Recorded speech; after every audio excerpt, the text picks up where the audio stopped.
The 17th Congress is hereby called to order. Senator Joseph Victor Ejercito will lead the chamber in prayer.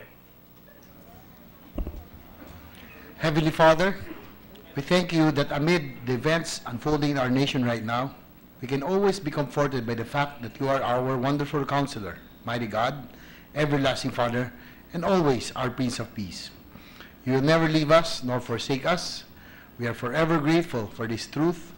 As leaders, we ask for help, especially in this Yuletide season, to continue administering true justice to the Filipinos. Enable us to show mercy and compassion to one another and be instruments of love, healing, and peace for our people. We ask all of this in the name of Jesus Christ, the Lord. Amen. Amen. The Senate Choir will lead us in the singing of the Philippine National Anthem.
Secretary, please call the roll. The Honorable Senators Angara, Aquino, Binay, De Lima, Drilon, Ejercito, Escudero, Gatchalian, Gordon, Honasan, Ontiveros, Lacson, Ligarda, Pacquiao, Pangilinan, Po, Recto, Soto, Trillanes, Villanueva, Villar, Soberi, Senate President Pimentel. With 17 senators present, the chair declares the presence of a quorum. Majority Leader. Mr. President, I move that we dispense with the reading of the journal of the 39th session, Wednesday, December 6, 2017, and consider the same approved. We have 18 senators present. Okay. So the motion is to dispense with the reading of the journal of the 39th session and consider the same as approved. Any objection? Hearing none, motion is approved. Thank you, Mr. President. I move that we take the reference of business at a later hour, Mr. President, because there are many bills for third reading. Is there any objection to the procedure? Hearing none, approved. President, before we do so, I'd like to acknowledge the presence of guests of our colleagues, guests of Senator Pacquiao, Mayor Tessa Constantino, and the department heads of Malingunon, Sarangani Province, the National Awardee for Outstanding Nutrition Program. Also, the guests of Senator Subiri, Cynthia Maraveles of Barangay Bugkaon, Lantapan, Bukidnon Province in Barangay Gawads, and the guest of Senator Pangilinan, Secretary Francisco Duque III of the Department of Health. Also, guests of Senator Po, Mary Grace Sanchez, Vincent Jerome Agustin, Paulo Miguel Kimbo, E.J. Clamor, Lester Olalia, also Congressman Unabia, and the mayors of Misamis with us this afternoon, Mr. President. Welcome to all of our guests and congratulations to the awardees. Thank you, Mr. President. I move to consider for third reading the following Senate and House bills, all pertaining to the conversion and amendments of charters of schools in various parts of the country, to be voted individually. Move to vote on third reading. House Bill 3179 under Committee Report 124. Any objection? Hearing none, approved. Secretary, please conduct the roll call vote for third reading of this measure. The Honorable Senators Angara, Aquino, Binay, De Lima, Drilon, Ejercito, Escudero, Gatchalian, Gordon, Honasan, Ontiveros, Lacson, Ligarda, Pacquiao, Pangilinan, Po, Recto, Soto, Trillanes, Villanueva, Villar, Soberi, Senate President Pimentel. Ay, yung title, di na binasa. Okay lang ba? Babasahin na lang. Okay. With 18 affirmative votes, 0 negative vote, House Bill number 3179 is approved on third reading. Move to vote on third and final reading for approval. House Bill 5146 under Committee Report 127. Roll call vote, Mr. President.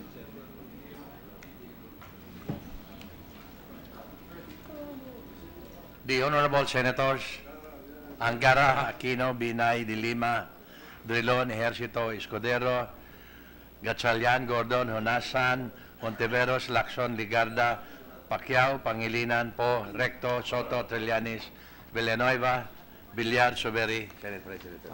Bilis na pacing. With 18 affirmative votes, 0 negative vote, House Bill number 5146 is approved on third reading. Mr. President, for the record, all these measures, copies were distributed last December 7, thereby complying with the 3-day rule. So the motion that I am doing is for each and every one, but we have to do it individually for third and final reading. House Bill 5147 under Committee Report 128. Any objection? Hearing none, approved. Secretary, House Bill 5147. The Honorable Senators Angara, Aquino, Binay, De Lima, Drilon, Ejercito, Escudero, Gatchalian, Gordon, Honasan, Ontiveros, Lacson, Ligada, Pacquiao, Pangilinan, Po, Recto, Soto, Trillanes, Villanueva, Villar, Soberi, Senate President Pimentel. With 18 affirmative votes, 0 negative vote, House Bill number 5147 is approved on third reading. Mr. President, House Bill 5148 under Committee Report 125. Any objection? Hearing none, approved. Secretary, please. The Honorable Senators Angara, Aquino, Binay, De Lima, Drilon, Ejercito, Escudero, Gatchalian, Gordon, Honasan, Ontiveros, Lacson, Ligarda, Pacquiao, Pangilinan, Po, Recto, Soto, Trillanes, Villanueva, Villar, Soberi, Senate President Pimentel. With 18 affirmative votes, 0 negative vote, House Bill number 5148 is approved on third reading. Mr. President, I move to approve on third reading through a roll call vote House Bill 5149 under Committee Report 129. 5149.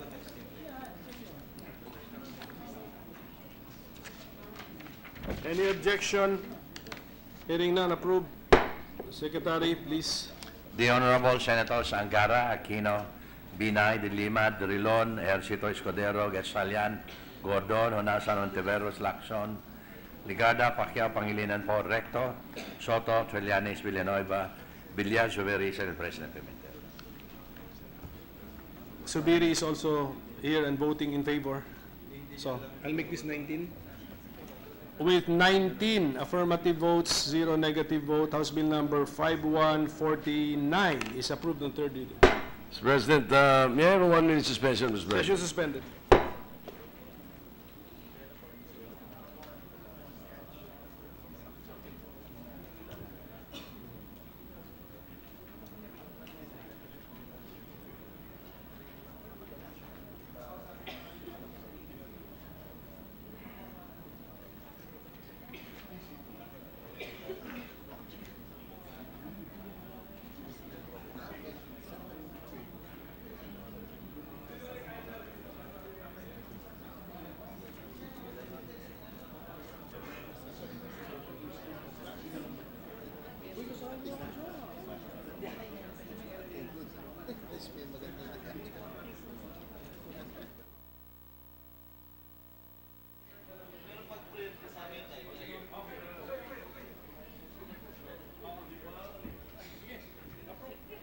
Basta't gano'n, basta't conscious tayo.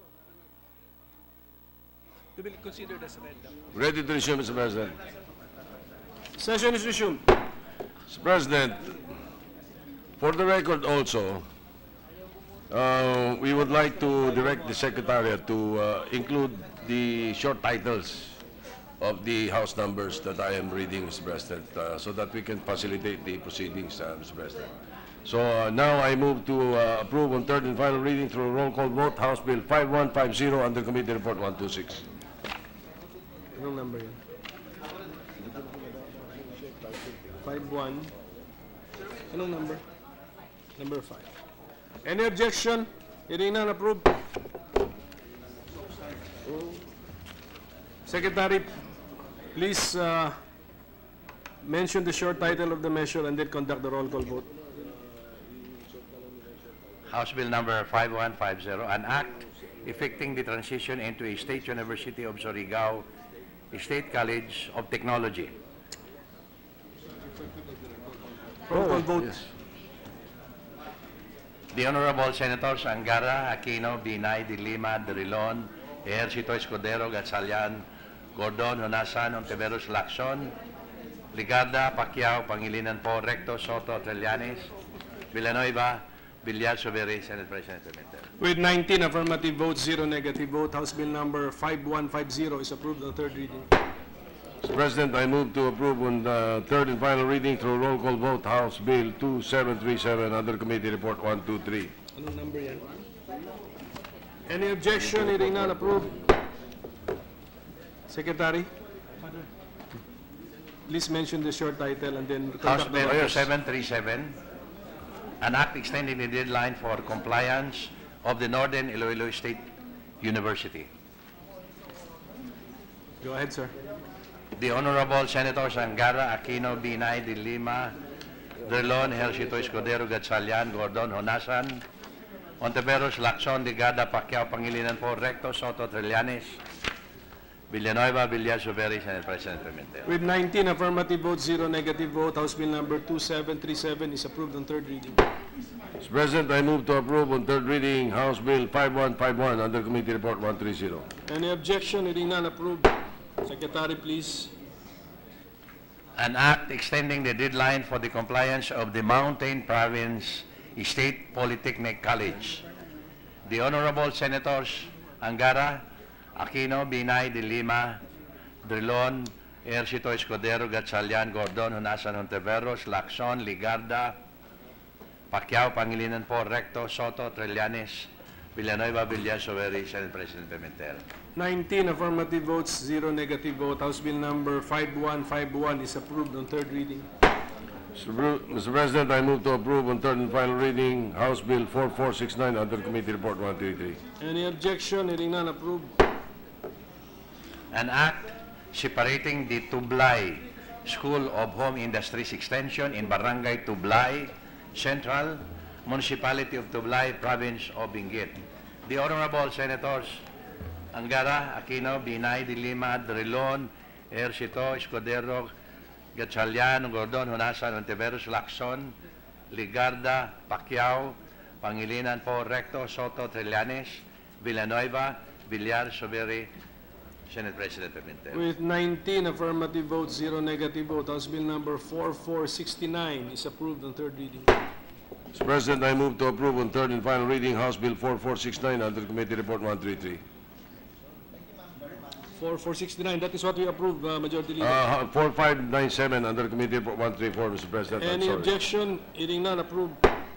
Secretary, House Bill number 4597. An act establishing a national high school in Barangay Concepcion 2 in the 2nd District City of Marikina. The Honorable Senators Angara, Aquino, Binay, De Lima, Drilon, Ejercito, Escudero, Gatchalian, Gordon, Honasan, Ontiveros, Lacson, Ligada, Pacquiao, Pangilinan po, Recto, Soto, Trillanes, Villanueva, Villar, Soberi, Senate President Pimentel. With 19 affirmative votes, 0 negative vote, House Bill number 4597 is approved on third reading.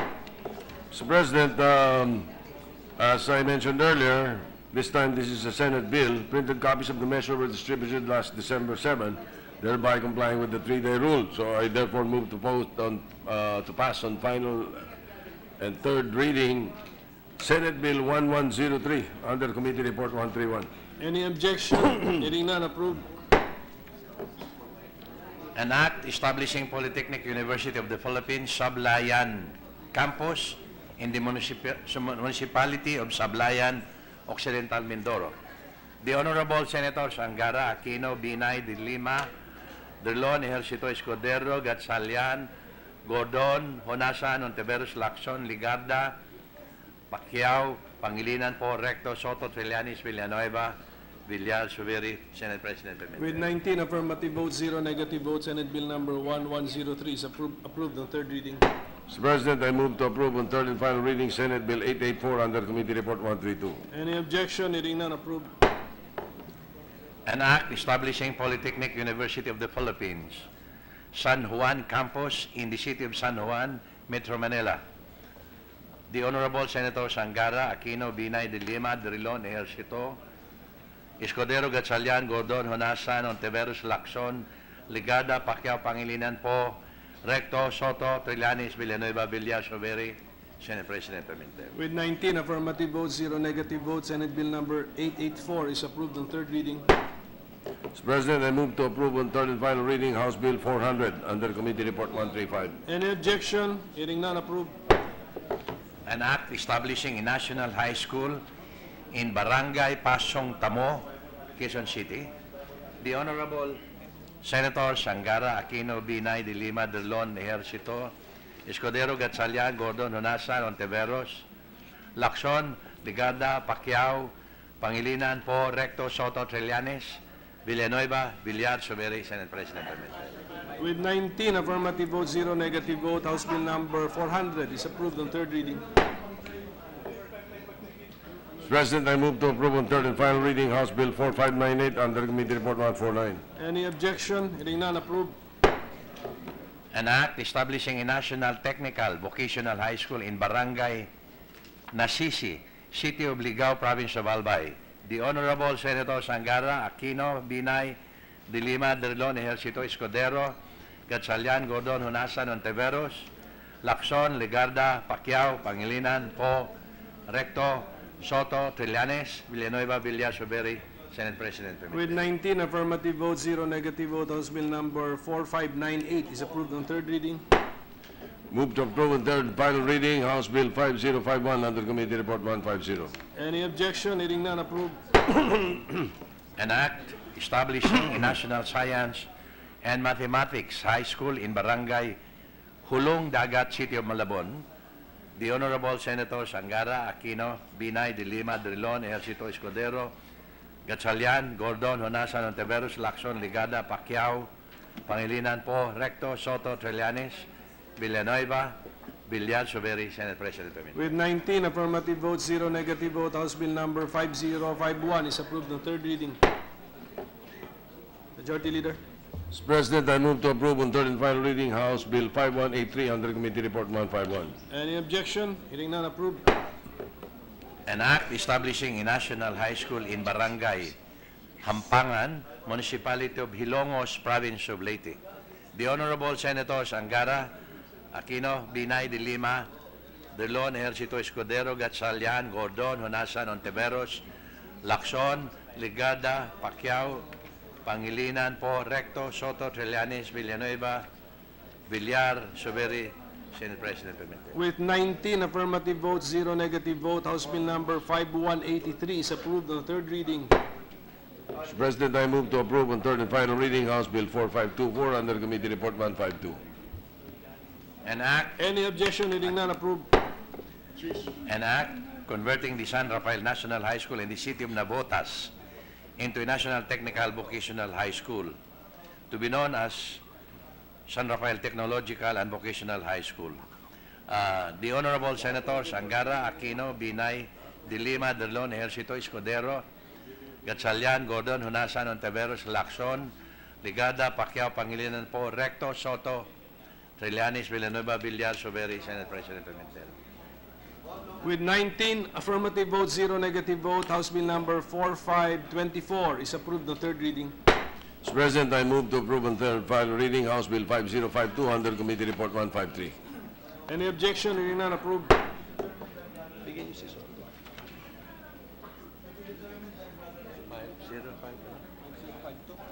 5052. 5052. House Bill. An act establishing a national high school in Barangay Banahaw, City of Baybay, Province of Leyte. The Honorable Senator Sangara, Aquino, Binay, De Lima, Drilon, Ejercito, Escudero, Gatchalian, Gordon, Honasan, Ontiveros, Lacson, Ligada, Pacquiao, Pangilinan, Po, Recto, Soto, Trillanes, Villanueva, Villar, Soberi, Senate President Pimentel. With 18 affirmative votes, 0 negative vote, House Bill number 5052 is approved on the third reading. Mr. President, I move to approve on third and final reading House Bill 4599 under Committee Report 154. Any objection? Reading none, approved. An act establishing a national high school in the city of Pagadian, province of Zamboanga del Sur.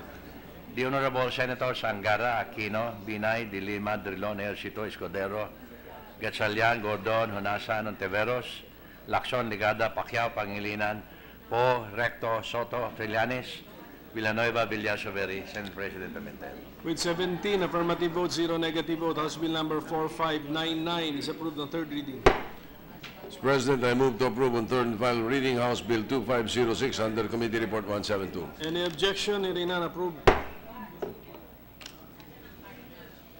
An act establishing a national high school in Barangay Paso de Blas, Valenzuela City.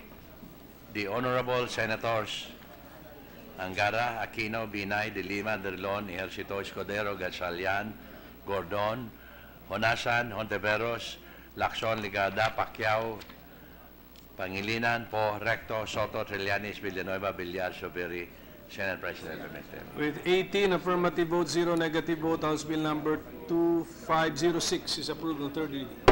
Move to approve on third and final reading House Bill 2508 under Committee Report 173. Any objection? Hearing none, approved. An act establishing a national high school in Barangay Bagbagin, Valenzuela City.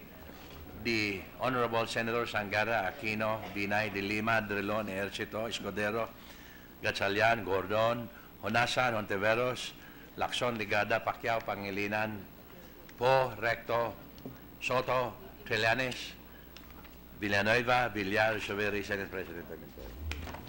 With 18 affirmative votes, 0 negative vote, House Bill number 2508 is approved on third reading.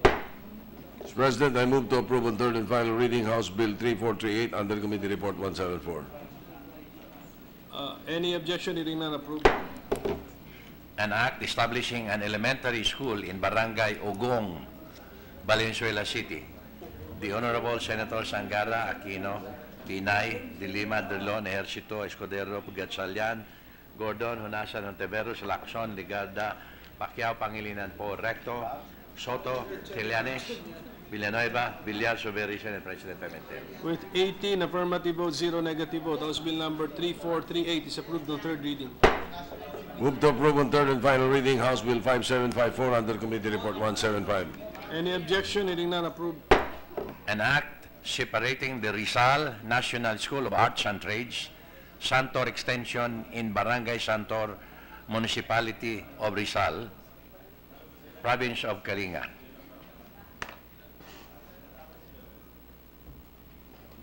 The Honorable Senators Angara, Aquino, Binay, De Lima, Drilon, Ejercito, Escudero, Gatchalian, Gordon, Honasan, Ontiveros, Lacson, Ligada, Pacquiao, Pangilinan, Po, Recto, Soto, Trillanes, Villanueva, Villar, Soberi, Senate President Pimentel. 18 affirmative votes, 0 negative vote, House Bill number 5754 is approved on third reading. Move to approve on third and final reading House Bill 5755 under Committee Report 176. Any objection? Hearing none, approved. An act separating the Parañaque National High School Don Bosco Extension in Barangay Don Bosco, Parañaque City. The Honorable Senators Sangara, Aquino, Binay, De Lima, Drilon, Ejercito, Escudero, Gatchalian, Gordon, Honasan, Ontiveros, Lacson, Ligada, Pacquiao, Pangilinan, Po, Recto, Soto, Trillanes, Villanueva, Villar, Soberi, Senate President With Pimentel. 18 affirmative votes, 0 negative vote, House Bill number 5755 is approved on third reading. Mr. President, I move to approve on third and final reading House Bill 5756 under Committee Report 177. Any objection? Hearing none, approved. An act establishing a national high school in Barangay Dipasi, Municipality of Bayog, Province of Zamboanga del Sur. The Honorable Senators Angara, Aquino, Binay, Dilima, Drilon, Ejercito, Escudero, Gatchalian, Gordon, Hunasan, Ontiveros, Lacson, Digarda, Pacquiao, Pangilinan, Po, Recto, Soto, Trillanes, Villanueva, Villar, Soveri, Senate President Pimentel. With 18 affirmative votes, 0 negative vote, House Bill number 5756 is approved on third reading. Mr. President, I move to approve on third and final reading House Bill 5757 under Committee Report 178. Any objection? Hearing none, approved. An act separating the Parañaque National High School, San Antonio High School, annexed in Barangay San Antonio, Parañaque City. The Honorable Senators Angara, Aquino, Binay, Dilima, Drilon, Ejercito, Escudero, Gatchalian, Gordon, Hunasan, Ontiveros, Lacson, Ligada, Pacquiao, Pangilinan, Po, Recto, Soto, Trillanes, Villanueva, Villar, Soveri, Senate President Pimentel. With 18 affirmative votes, 0 negative vote, House Bill number 5757 is approved on third reading. Mr. President, I move to approve on third and final reading House Bill 5758 under Committee Report 179. Any objection? Hearing none, approved. An act separating the Bocod National High School, Daklan Extension in Barangay Daklan, Municipality of Bocod, Province of Benguet. The Honorable Senators Angara, Aquino, Binay, Dilima, Derlon, Ejercito Escudero, Gatchalian, Gordon, Hunasan, Ontiveros, Lacson, Ligada, Pacquiao, Pangilinan, Po, Recto, Soto, Trillanes, Villanueva, Villar, Soveri, Senate President Pimentel. With 18 affirmative votes, 0 negative vote, House Bill number 5758 is approved on third reading. Mr. President, I move to approve on third and final reading House Bill 5803. Any objection? Hearing none, approved. An act establishing a national high school in Barangay Manlilisit, Municipality of Javier, Province of Leyte. The Honorable Senators Angara, Aquino, Binay, Dilima, Drilon, Ejercito, Escudero, Gatchalian, Gordon, Hunasan, Ontiveros, Lacson, Ligarda, Pacquiao, Pangilinan, Po, Recto, Soto, Trillanes, Villanueva, Villar, Soveri, Senate President Pimentel. With 17 affirmative votes, 0 negative vote, House Bill number 5803 is approved on third reading. Move to approve on third and final reading House Bill 2507 under Committee Report 181. Any objection? Hearing none, approved. An act establishing a national high school in Barangay Ogong, Valenzuela City.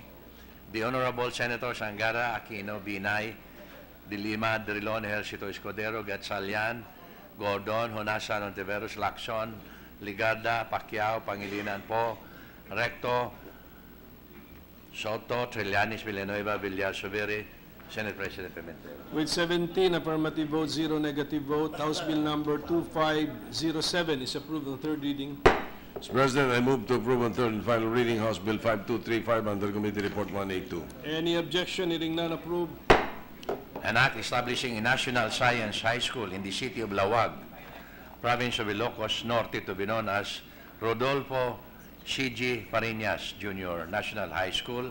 The Honorable Senators Angara, Aquino, Binay, Dilima, Drilon, Ejercito Escudero, Gatchalian, Gordon, Hunasan, Ontiveros, Lacson, Ligada, Pacquiao, Pangilinan, Po, Recto, Soto, Trillanes, Villanueva, Villar, Soveri, Senate President Pimentel. With 17 affirmative votes, 0 negative vote, House Bill number 5235 is approved on third reading. Mr. President, I move to approve on third and final reading House Bill 6081 under Committee Report 183. Any objection? Hearing none, approved. An act changing the name of Manlabang National High School in Barangay Manlabang, Municipality of Caibiran, Province of Biliran. The Honorable Senators Angara, Aquino, Binay, Dilima, Drilon, Ejercito Escudero, Gatchalian, Gordon, Hunasan, Ontiveros, Lacson, Ligarda, Pacquiao, Pangilinan, Po, Recto, Soto, Trillanes, Villanueva, Villar, Soveri, Senate President Pimentel. 17 ba?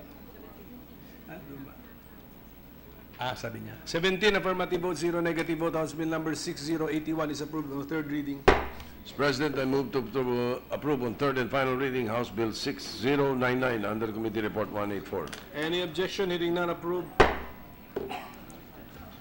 An act separating Mayor Bartolome Serot National Agricultural and Trade High School, Musimot Annex in Barangay Musimot, Municipality of Cabugao, Province of Apayao. The Honorable Senator Sangara, Aquino, Binay, Dilima, Drilon, Ejercito, Escudero, Gatchalian, Gordon, Honasan, Ontiveros, Lacson, Ligada, Pacquiao, Pangilinan Po, Recto, Soto, Trillanes, Villanueva, Villar, Soberi, Senate President Pimentel. With 18 affirmative votes, 0 negative vote, House Bill number 6099 is approved on third reading. Mr. President, I move to approve on third and final reading House Bill 6100 under Committee Report 185. Any objection? Reading none, approved. An act separating the Governor Benjamin Lee Guab Senior Memorial National High School, Sakpil Annex in Barangay Sakpil, Municipality of Conner, Province of Apayao. The Honorable Senators Angara, Aquino, Binay, Dilima, Drilon, Ejercito, Escudero, Gatchalian, Gordon, Honasan, Hontiveros, Lacson, Ligada, Pacquiao, Pangilinan Po, Recto, Soto, Trillanes, Villanueva, Villar, Soberi, Senate President Pimentel. With 18 affirmative votes, 0 negative vote, House Bill number 6100 is approved on third reading. Mr. President, I move to approve on third and final reading House Bill 6101 under Committee Report 186. Any objection? Reading none, approved. An act separating the Matagisi Comprehensive National High School, Kakalaggan Annex in Barangay Kakalaggan, Municipality of Pudtol, Province of Apayao. The Honorable Senator Sangara, Aquino, Binay, Dilima, Delon, Ejercito, Escudero, Gatchalian, Gordon, Honasan, Ontiveros, Lacson, Ligada, Pacquiao, Pangilinan Po, Recto, Soto, Trillanes, Villanueva, Villar, Soberi, Senate President Pimentel. With 18 affirmative votes, 0 negative vote, House Bill number 6101 is approved on third reading. Mr. President, I move to approve on third and final reading House Bill 6103 under Committee Report 187. Any objection? Reading none, approved. An act separating the Conner Central National High School, Ginaang Annex in Barangay Ginaang, Municipality of Conner, Province of Apayao. The Honorable Senator Sangara, Aquino, Binay, Dilima, Drilon, Ejercito, Escudero, Gatchalian, Gordon, Honasan, Hontiveros, Lacson, Ligada, Pacquiao, Pangilinan Po, Recto, Soto, Trillanes, Villanueva, Villar, Soberi, Senate President Pimentel. With 18 affirmative votes, 0 negative vote, House Bill number 6103 is approved on third reading. Mr. President, I move to approve on third and final reading House Bill 5550 under Committee Report 188. Any objection? Hearing none, approved. An act separating the Kamalog National High School, Malagnat Extension in Barangay Malagnat, Municipality of Pinokpok, Province of Kalinga. The Honorable Senators Angara, Aquino, Binay, Dilima, Drilon, Ejercito, Escudero, Gatchalian, Gordon, Honasan, Ontiveros, Lacson, Ligada, Pacquiao, Pangilinan Po, Recto, Soto, Trillanes, Villanueva, Villar, Soberi, Senate President Pimentel. With 18 affirmative votes, 0 negative vote, House Bill number 5550 is approved on third reading. Mr. President, for the record, those 36 bills were all sponsored by Senator Chis Escudero, and it's not true that he is the author of the book entitled Torture.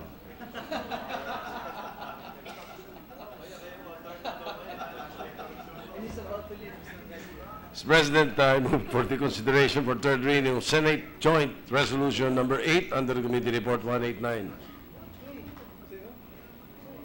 Any objection? Hearing none, approved. May we request the Secretary to read the title of the measure? Secretary, please do so. Number 39 in the agenda. Joint resolution authorizing the National Housing Authority to award to other qualified beneficiaries the unawarded housing units, awarded housing units that are not yet occupied and whose ownership and possession are surrendered by the respective awardees, and housing units whose respective awards were concealed in the Armed Forces of the Philippines, Philippine National Police, Bureau of Fire Protection, Bureau of Jail Management and Penology, Bureau of Corrections, Housing Projects, Senator Joseph Victor Ejercito. Mr. President, printed copies of the measure were distributed last December 7, 2017, thereby complying with the 3-day rule. I therefore move to vote on third and final readings, Senate Joint Resolution number 8 through a roll call vote. Any objection? Hearing none, approved. Secretary. The Honorable Senators Angara, Aquino, Binay, De Lima, Drilon, Ejercito, Escudero, Gatchalian, Gordon, Honasan, Ontiveros, Lacson, Ligada, Pacquiao, Pangilinan, Po, Recto, Soto, Trillanes, Villanueva, Villar, Soberi, Senate President Pimentel. with 17 affirmative votes, 0 negative votes, Senate Joint Resolution number 8 is approved on third reading. Mr. President, I move for the consideration for third reading of Senate Bill 1299 under Committee Report 189. Any objection? Hearing none, approved. May we request Secretary to read the title of the measure? An act providing that 100% of the service charge collected in hotels and other establishments be distributed to all covered employees and for other purposes. Senator Joel Villanueva. Printed copies of the measure were distributed last December 6, 2017, thereby complying with the 3-day rule. I therefore move to vote on third and final reading, Senate Bill 1299, through a roll call vote. Any objection? Hearing none, approved. The Secretary will conduct the roll call vote.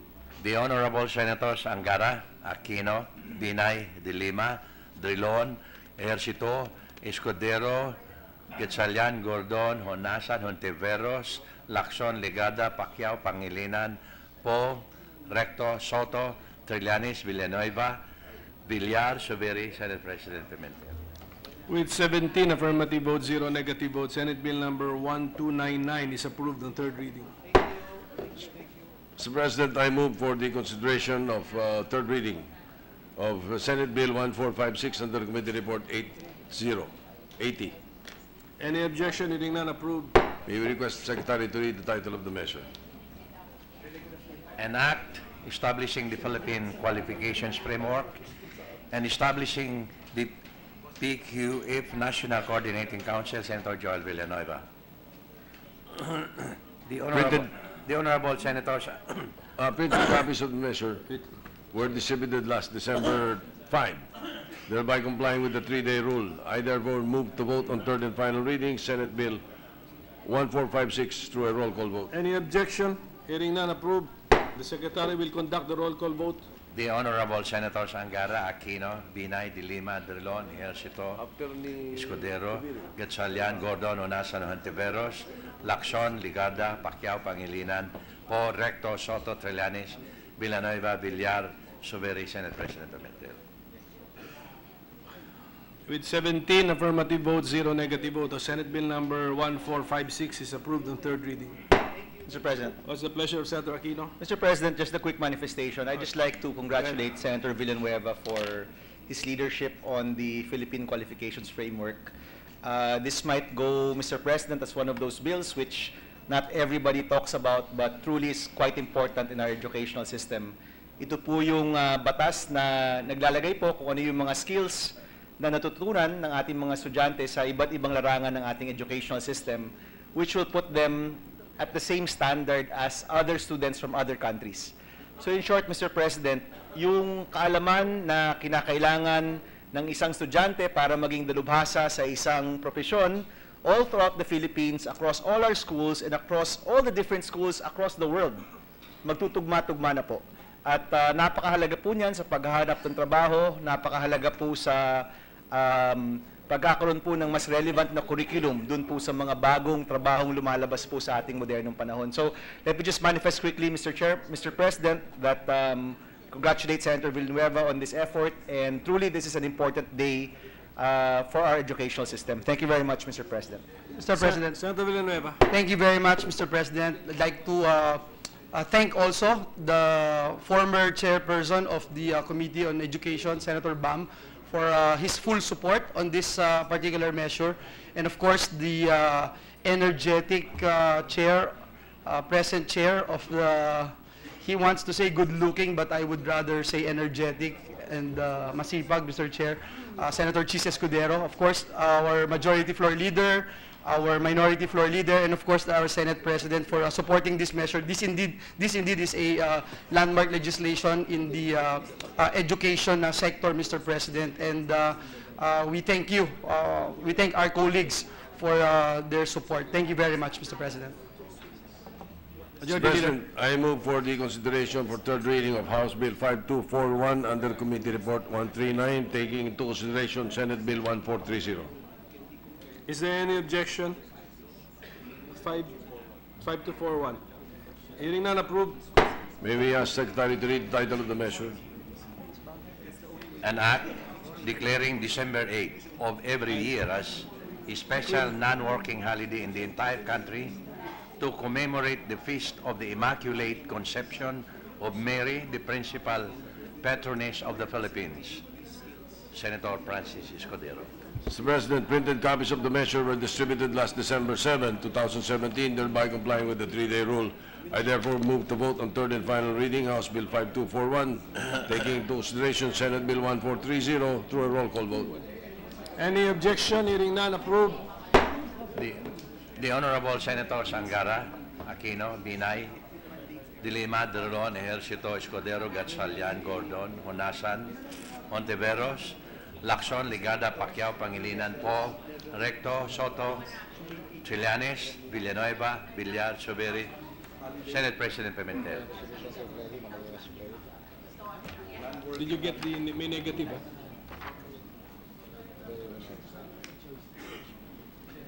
With 15 affirmative votes, 1 negative vote.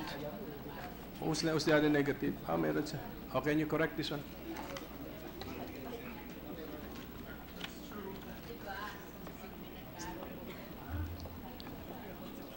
Okay. 14 affirmative votes, 2 negative votes, and 1 considered to have abstained. House Bill number 5241 is approved on third reading. Mr. President. What's the pleasure of Senator Pangilinan? Yes, I would like to place on record that I will submit a explanation of my vote, my negative vote. Thank you. For purposes of record, Mr. President. Thank you very much. Majority Leader? Mr. President, we are in receipt of the copy of the Bicameral Conference Committee report on the disagreeing votes of House Bill 5176. This is an act renewing for another 25 years the franchise granted to Saraga Integrated Management Corporation under Republic Act 7478, entitled an act granting the Saraga Integrated and Management Corporation a franchise to construct, install, operate, and maintain for commercial purposes radio broadcasting stations in the Philippines and for other purposes. So with the permission of the Chamber, may we recognize the Chairman of the Senate panel, Senator Grace Poe, to give us the highlights of the BICAM report. Senator Poe is recognized.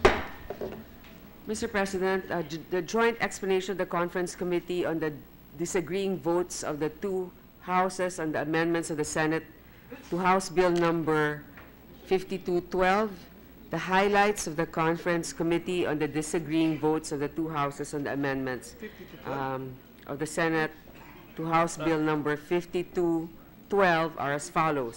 Madam Sponsor, the matter under consideration is House Bill number 5176. Is that correct? Am I correct? Yes, that was the motion. Yes, House Bill 5176, the Saraga Integrated and Management Corporation. Mr. President, can we begin with House Bill 5212 and then 5175? We're still making some adjustments. I withdraw my motion, Mr. President. Any objection? Okay, the motion is withdrawn.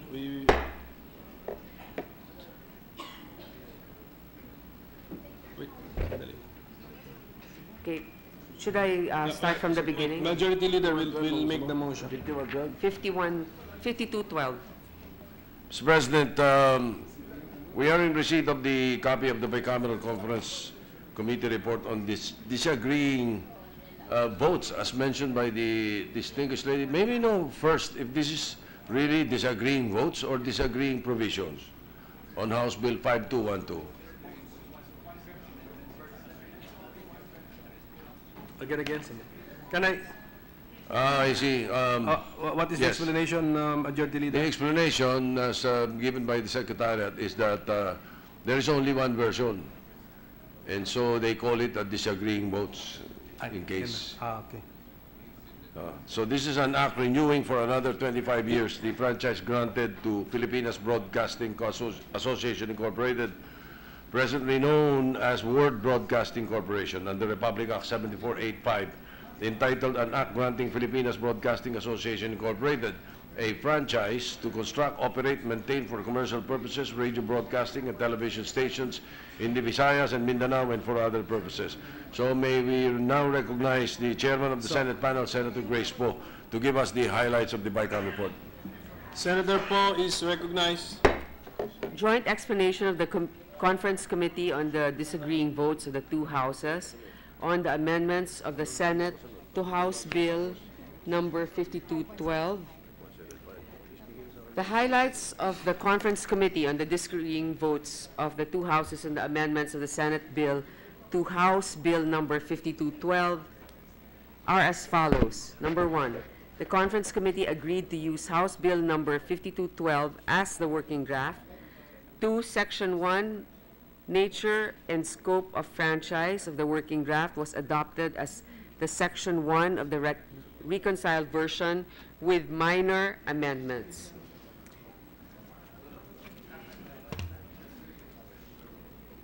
Section 3, prior approval of the National Telecommunications Commission of the working draft was adopted as the Section 3 of the reconciled version with amendment and shall now read as follows. Section 3, prior approval of the National Telecommunications Commission, the grantee shall secure from the National Telecommunications Commission the appropriate permits and licenses for the construction and operation of its stations and facilities, and shall not use any frequency in the radio television spectrum without authorization from the NTC. Number 5, Section 4, responsibility of the public of the working draft was adopted as the Section 4 of the reconciled version with minor amendments.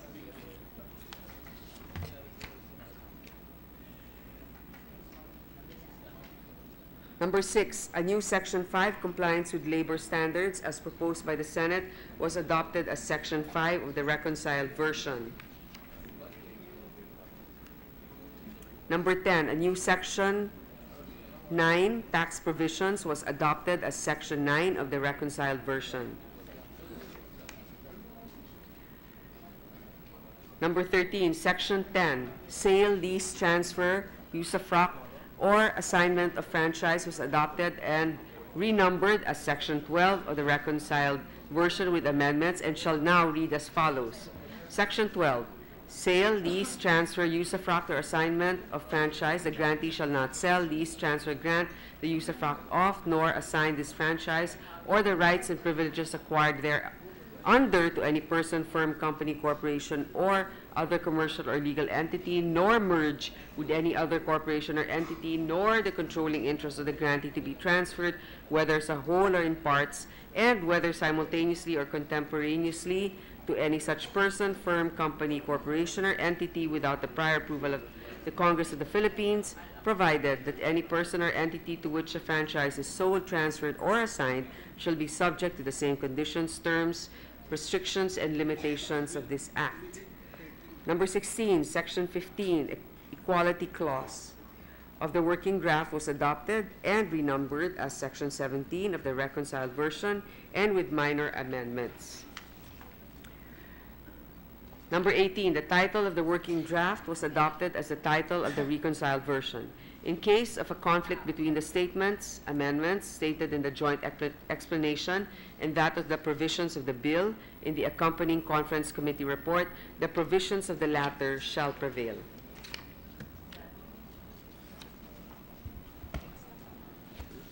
Majority Leader, the explanation is done. So with that, I move that we adopt and ratify the Bicameral Conference Committee report on the disagreeing votes on House Bill 5212 and that the text of the joint explanations be inserted into the records of the Chamber, Mr. President. Any objection? Hearing none, the motion is approved. The report is thereby ratified and adopted. Mr. President, we are also in receipt of the copy of the Bicameral Conference Committee report on the disagreeing votes on House Bill 5175, an act renewing for another 25 years the franchise granted to Beta Broadcasting System Incorporated. So with the permission of the Chamber, I move to recognize the Chairman of the Senate panel, Senator Grace Poe, to give us the highlights of the BICAM report. Senator Poe is recognized. These are the highlights of Senate House Bill number 5175. The Conference Committee on the disagreeing votes of the two houses on the amendments of the Senate to House Bill number 5175, after having met and fully discussed the subject matter in a conference, hereby reports to their respective houses the following. The Conference Committee agreed to use House Bill number 5175 as the working draft.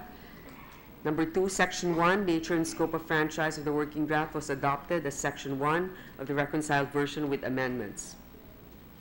Number 4, Section 3, prior approval of the National Telecommunications Commission of the working draft was adopted as the Section 3 of the reconciled version with amendments and shall now read as follows. Section 3, prior approval of the National Telecommunications Commission, the grantee shall secure from the National Telecommunications Commission the appropriate permits and licenses of the construction and operation of its stations and facilities, and shall not use any frequency in the radio television spectrum without authorization from the NTC.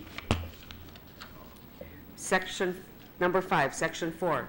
Responsibility to the public of the working draft was adopted as Section 4 of the reconciled version with amendments and shall now read as follows. Section 4. Responsibility to the public. The grantee shall provide free of charge adequate public service time which is reasonable and sufficient to enable the government through its broadcasting stations or facilities of the grantee to reach the pertinent population or portions thereof on important public issues and relay important public announcements and warnings concerning public emergencies and calamities as necessity, urgency, or law may require, provide at all times sound and balanced programming, promote public participation, assist in the functions of public information and education, conform to the ethics of honest enterprise, promote audience sensibility and empowerment through but not limited to closed captioning, and not use its station or facilities for the broadcasting of obscene or indecent language, speech, act, or scene, or for the dissemination or deliberately false information or willful misrepresentation, to the detriment of the public interest, or to incite, encourage, or assist in subversive or treasonable acts. Public service time referred herein shall be equivalent to a maximum aggregate of 10% of the paid commercials or advertisements, which shall be allocated based on need to the executive, legislative, judiciary, constitutional commissions, and international humanitarian organizations duly recognized by statutes, provided that the NTC shall increase the public service time in case of extreme emergency or calamity. The NTC shall issue rules and regulations for this purpose, the effectivity of which shall commence upon applicability with other similarly situated broadcast network franchise holders. Number 6, a new Section 5 on compliance with labor standards was adopted as Section 5 of the reconciled version. Number 13, Section 10, sale, lease, transfer, usufruct, or assignment of franchise of the working draft was adopted and renumbered as Section 12 of the reconciled version with amendments and shall now read as follows.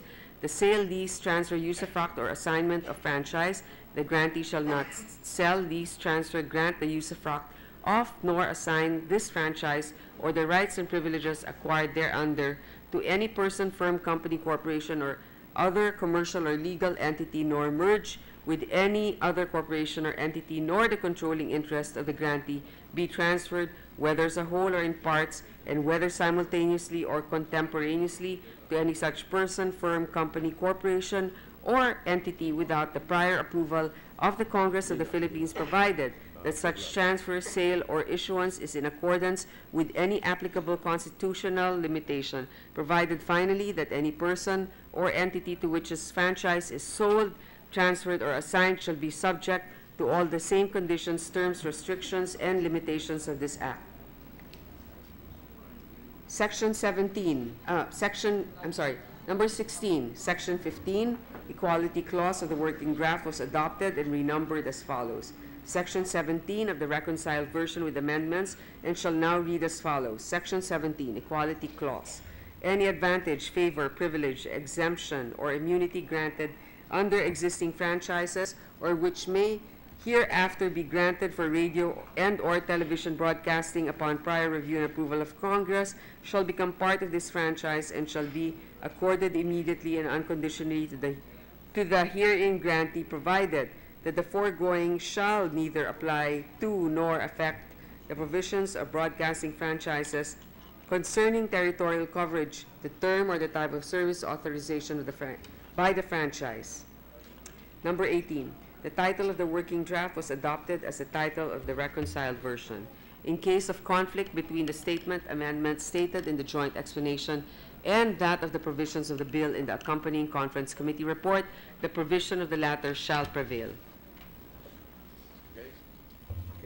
Mr. President, I move that we adopt and ratify the Bicameral Conference Committee report on the disagreeing votes on House Bill 5175 and that the text of the joint explanations be inserted into the records of the Chamber. Any objection? Hearing none, the said bicameral conference report is hereby ratified and adopted. Senator Gordon? I just want to be clarified, Mr. President. How does that work? If there are disagreeing votes, how shall it be interpreted now? The way I heard it, there are disagreeing votes in the bicameral conference committee. Yes. Mr. President, it's a term being used. It's just a term being used in parliamentary procedures when there is only one version, and the vote of the Senate and the vote of the House are termed as disagreeing, although we ratify, Mr. President. In this particular case, sir, there was a House bill which reached us, and we amended it. And they're agreeable to it? And we amended it, so they held a bicameral conference committee to reconcile the two versions. Thank you, Mr. President. The first time I heard it. Yes. Majority Thank you. Leader.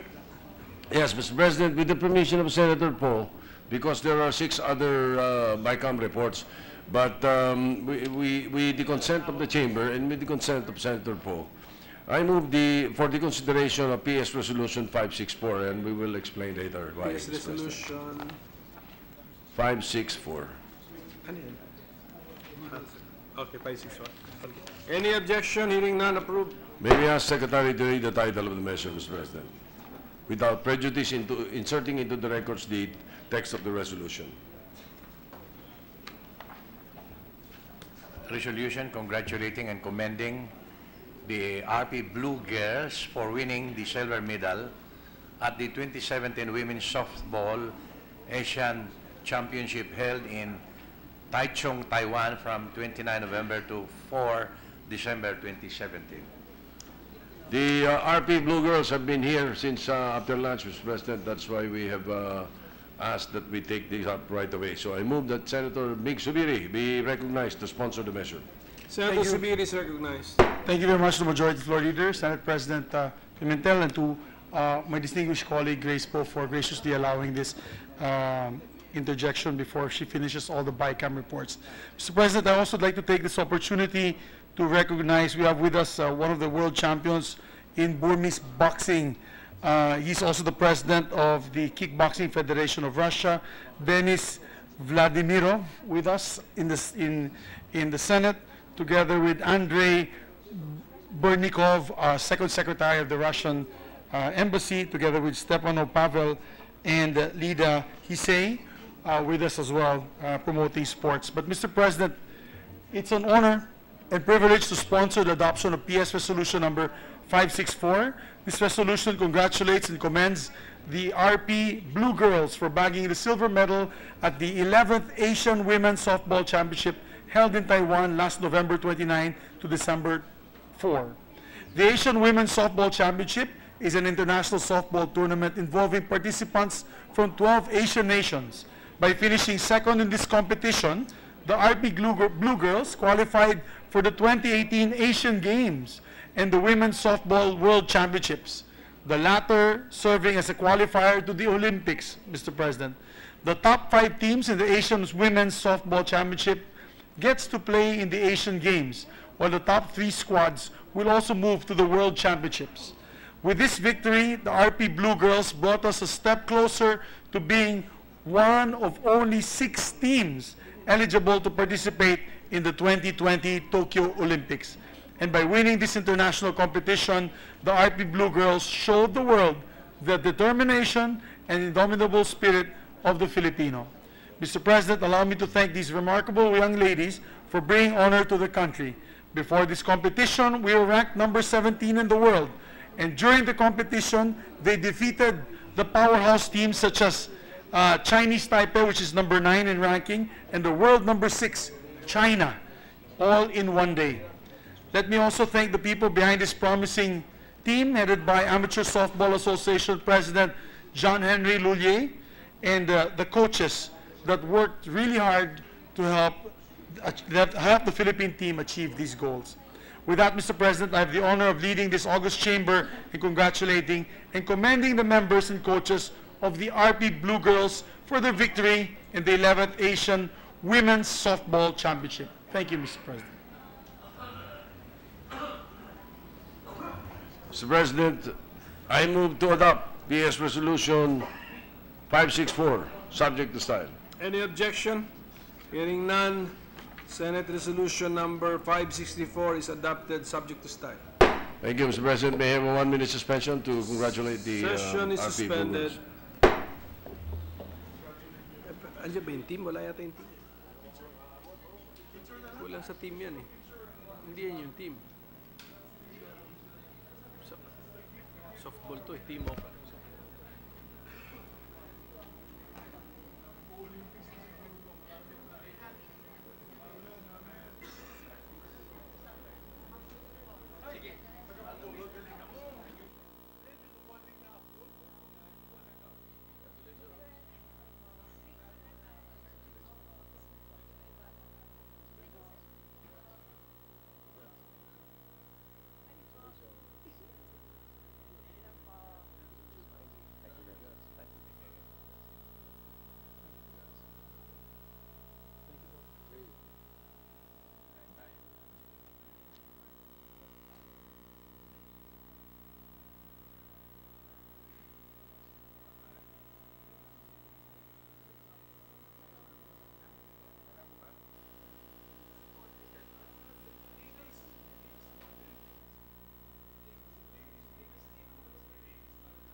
Grace, 5211.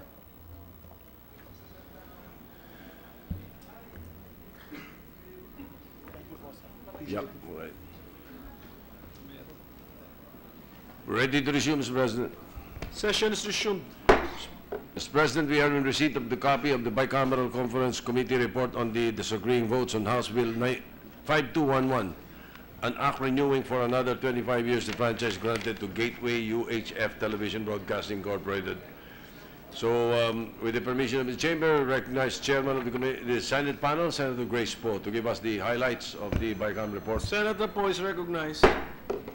Mr. President, the highlights of the Conference Committee on the disagreeing votes of the two houses on the amendments of the Senate to House Bill number 5211 are as follows. Number 1, the Conference Committee agreed to adopt House Bill number 5211 as the working draft. Number 3, paragraph Section 1, nature and scope of franchise of the working draft was adopted as paragraph Section 1 of the reconciled version with minor amendments. Number 5, paragraph Section 3, prior approval of the National Telecommunications Commission of the working draft was adopted as paragraph Section 3 of the reconciled version with minor amendments. Number 6, paragraph Section 4, responsibility to the public of the working draft was adopted as paragraph Section 4 of the reconciled version with minor amendments.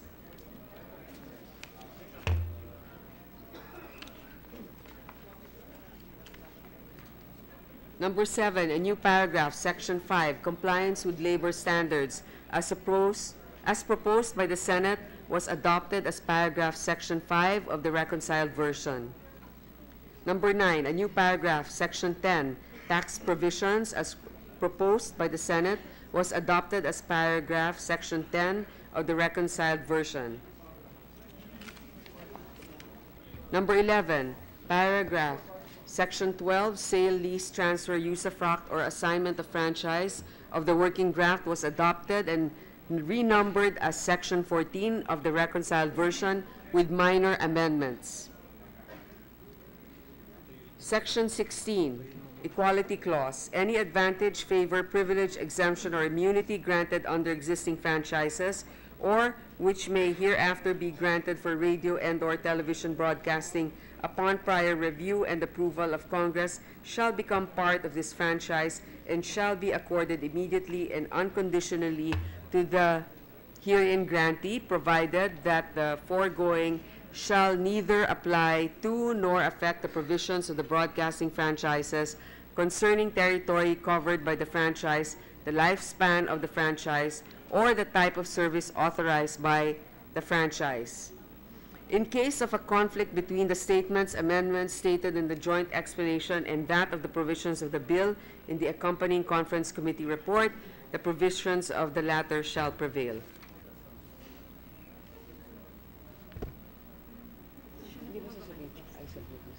Mr. President, I move that we adopt and ratify the Bicameral Conference Committee report on the disagreeing votes on House Bill 5211 and that the text of the joint explanations be inserted into the records of this chamber. Any objection? Hearing none, the Conference Committee report is hereby ratified and adopted. Mr. President, we are in receipt of the copy of the Bicameral Conference Committee report on the disagreeing votes of House Bill 5176, an act renewing for another 25 years the franchise granted to Saraga Integrated and Management Corporation under Republic Act 7478. So, I move that we recognize the chairman of the Senate panel, Senator Grace Poe, to give us the Bicam report. Senator Poe is recognized. What House bill? I'm sorry, Mr. President. 5176. Okay. The highlights of the Conference Committee on the disagreeing votes of the two houses on the amendments of the Senate to House Bill number 5176 are as follows. The Conference Committee agreed to use House Bill number 5176 as the working draft. Section 3, prior approval of the National Telecommunications Commission, the grantee shall secure from the National Telecommunications Commission the appropriate permits and licenses for the construction and operations of its stations and facilities, and shall not use any frequency in the radio-television spectrum without authorization from the NTC. Number 5, Section 4, responsibility to the public of the working draft was adopted as Section 4 of the reconciled version with minor amendments. Mr. President, I move that we adopt and ratify the Bicameral Conference Committee report on the disagreeing votes of House Bill 5176 and that the text of the joint explanations be inserted into the records of the Chamber. Any objection? Hearing none. The Conference Committee report on House Bill number 5176 is hereby ratified and adopted. Mr. President, we are in receipt of the Bicameral Conference Committee report on the disagreeing votes on House Bill 4636, an act granting the Iloilo Baptist Church Incorporated the franchise to construct, install, establish, operate, and maintain radio and television broadcasting stations in the Philippines. May I recognize Chairman of the Senate panel, Senator Grace Poe, to give us the Bicameral report. Senator Poe is recognized. The highlights of the Conference Committee on the disagreeing votes of the two houses on the amendments of the Senate to House Bill number 4636 are as follows. The Conference Committee agreed to adopt House Bill number 4636 as the working draft.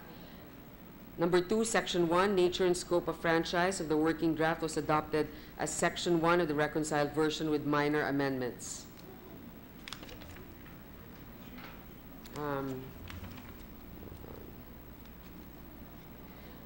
Section 10, tax provisions. Section number 11, a new section, Section 10, tax provisions as proposed by the Senate was adopted as Section 10 of the reconciled version and shall read that the grantee, its successors, or assignees shall continue to be subject to all applicable taxes, duties, fees, or charges and other impositions under Republic Act number 8424, otherwise known as the National Internal Revenue Code of 1997, as amended Republic Act number 7160, otherwise known as the Local Government Code, as amended, and other applicable laws. In case of conflict between the statements and amendments stated in the joint explanation and that of the provisions of the bill,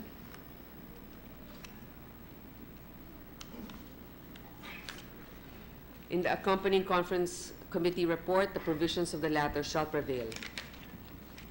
Mr. President, I move that we adopt and ratify the Bicameral Conference Committee report on the disagreeing votes on House Bill 4636 and that the text of the joint explanation be inserted into the records of the Chamber. Any objection? Hearing none, the Conference Committee report on House Bill number 4636 is hereby ratified and adopted. Mr. President, we are in receipt of the copy of the Bicam report on the disagreeing votes of House Bill 5177, an act renewing for another 25 years the franchise granted to Infocom Communications Network Incorporated, presently known as Now Telecom Company. I move that we recognize the chairman of the Senate panel, Senator Grace Poe, to give us the highlights of the Bicam Senator report. Poe is recognized. The highlights of the Bicameral Conference Committee on the disagreeing votes of the two houses on the amendments of the Senate to House Bill number 5177 are as follows. Number 1, the Conference Committee agreed to use House Bill number 5177 as the working draft. Number 2, Section 1, nature and scope of franchise of the working draft was adopted as Section 1 of the reconciled version with minor amendments.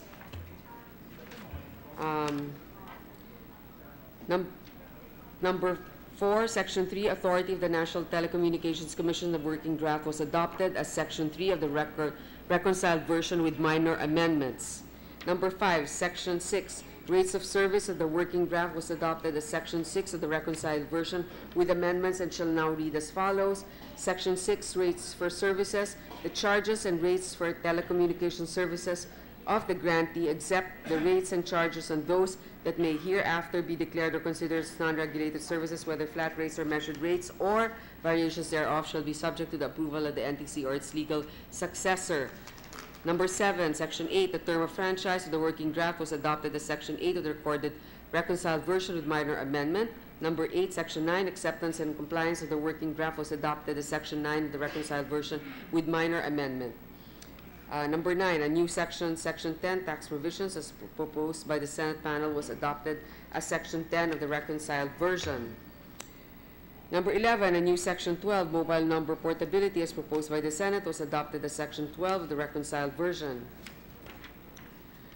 Number 14, Section 14, sale, lease, transfer, usufruct, or assignment of franchise of the working draft was adopted as Section 14 of the reconciled version with minor amendments. Number 16, a new section, Section 16, compliance with labor standards as proposed by the Senate was adopted as Section 16 of the reconciled version.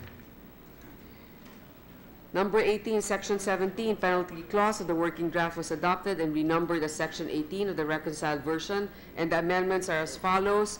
Failure of the grantee to submit the requisite annual report to Congress shall be penalized with a fine in the amount of 1 million pesos per working day of the non-compliance, the effectivity of which shall commence upon applicability with other telecommunications franchise grantees, provided that the grantee shall be liable to pay the fine of 500 pesos per working day of non-compliance. The fine shall be collected by the NTC from the delinquent franchise grantee, separate from the reportorial penalties imposed by the NTC, and the same shall be remitted to the National Treasury. Number 19, Section 18, equality clause of the working draft was adopted and renumbered as Section 19 of the reconciled version with minor amendments.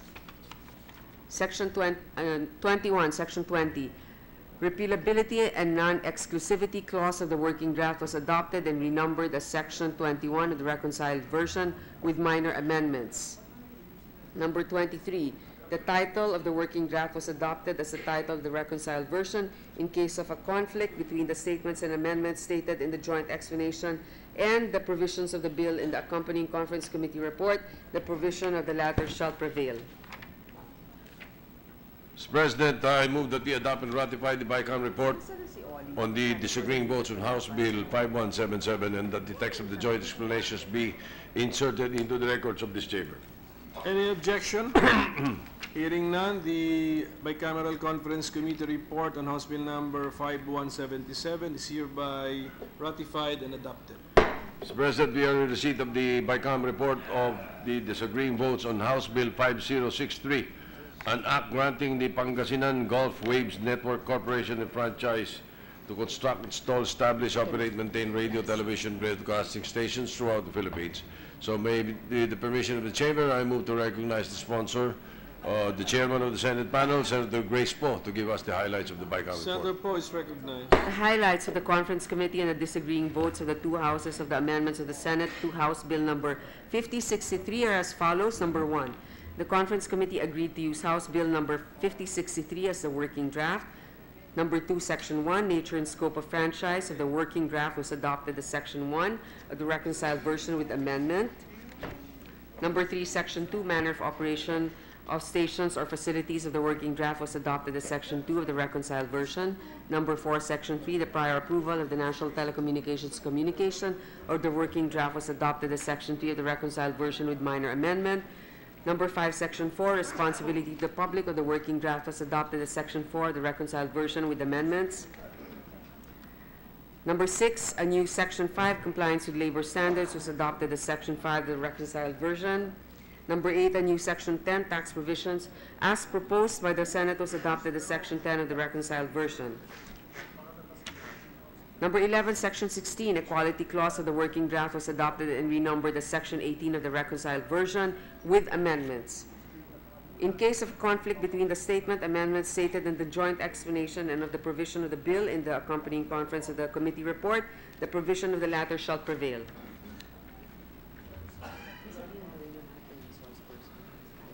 Mr. President, I move that we adopt and ratify the Bicameral Conference Committee report on the disagreeing votes of House Bill 5063 and that the text of the joint explanations be inserted into the records of the chamber. Is there any objection? Hearing none, the said Conference Committee report on House Bill number 5063 is hereby ratified and adopted. Mr. President, we are in receipt of the copy of the Bicameral report on the disagreeing votes of House Bill 5064, an act renewing for another 25 years the franchise granted to Subic Broadcasting Corporation. With the permission of the body, I move to recognize the chairman of the Senate panel, Senator Grace Poe, to give us the highlights of the Bicameral. Senator Poe is recognized.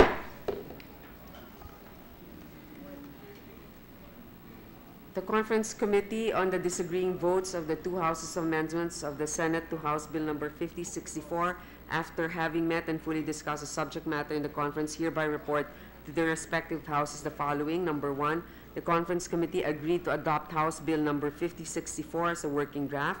Number two, Section 1, nature and scope of franchise of the working draft was adopted as Section 1 of the reconciled version with minor amendments. Number three, Section 3, prior approval of the National Telecommunications Commission of the working draft was adopted as Section 3 of the reconciled version with minor amendments. Number four, Section 4, responsibility to the public of the working draft was adopted as Section 4 of the reconciled version with amendments.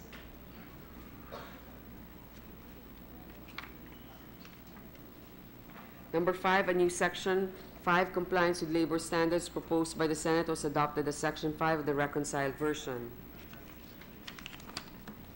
Number 6, a new Section 9, tax provisions as proposed by the Senate was adopted as Section 9 of the reconciled version. 7, Section 10, sale, lease, transfer, use of proctor, assignment of franchise of the working draft was adopted and renumbered as Section 12 of the reconciled version with amendments.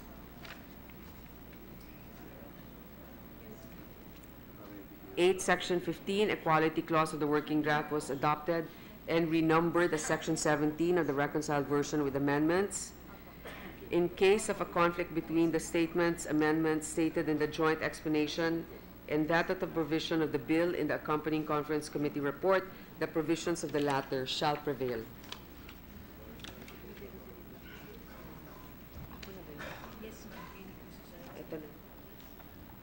Mr. President, I move that we adopt and ratify the Bicameral Conference Committee report on the disagreeing votes on House Bill 5064 and that the text of the joint explanations be inserted into the records of the Chamber, Mr. President. Any objection? Hearing none, the said Bicameral Conference Committee report on House Bill number 5064 is hereby ratified and adopted. Mr. President, with the consent of the Chamber, I move for the consideration of Senate Resolution number 8. Concurrent resolution, sorry. Senate concurrent resolution number 8. Any objection? Hearing none, approved. May we ask the Secretary to read only the title of the measure without prejudice to inserting into the records the entire text of the resolution. Senate Concurrent Resolution Number 8, resolution concurring in the posthumous conferment of the Quezon Service Cross to Miriam Defensor Santiago. Mr. President, I move that Senator Grace Poe be recognized to sponsor the measure. Senator Poe is recognized.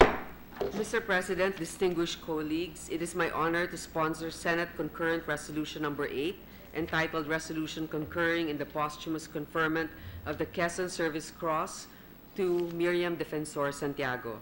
The Greek goddess would observe men and spread what she learned to others, thereby making the small seem great and the great seem greater. Senator Miriam Defensor Santiago was surely one of her favorite subjects, and if they ever met, I am sure they would likely greet each other as old friends would. Against this distinguished background, we have the opportunity to accord our colleague one more accolade. The Quezon Service Cross is awarded to those who possess an unselfish devotion to the public good. Only 5 individuals have been awarded the cross since its inception in 1946, and of the 5, only 2 were given in the past decade.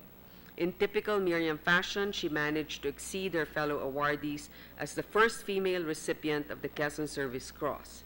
That's Senator Miriam for you, always striving to be the first or the best. The inscription on the Quezon Service Cross reads, Sic floret res publica, let the republic flourish. Perhaps it should also read Amor Mundi, or to love the world. Senator Miriam's love for country drove her to greatness and to serve with fervor and utmost dedication her fellow Filipinos until death.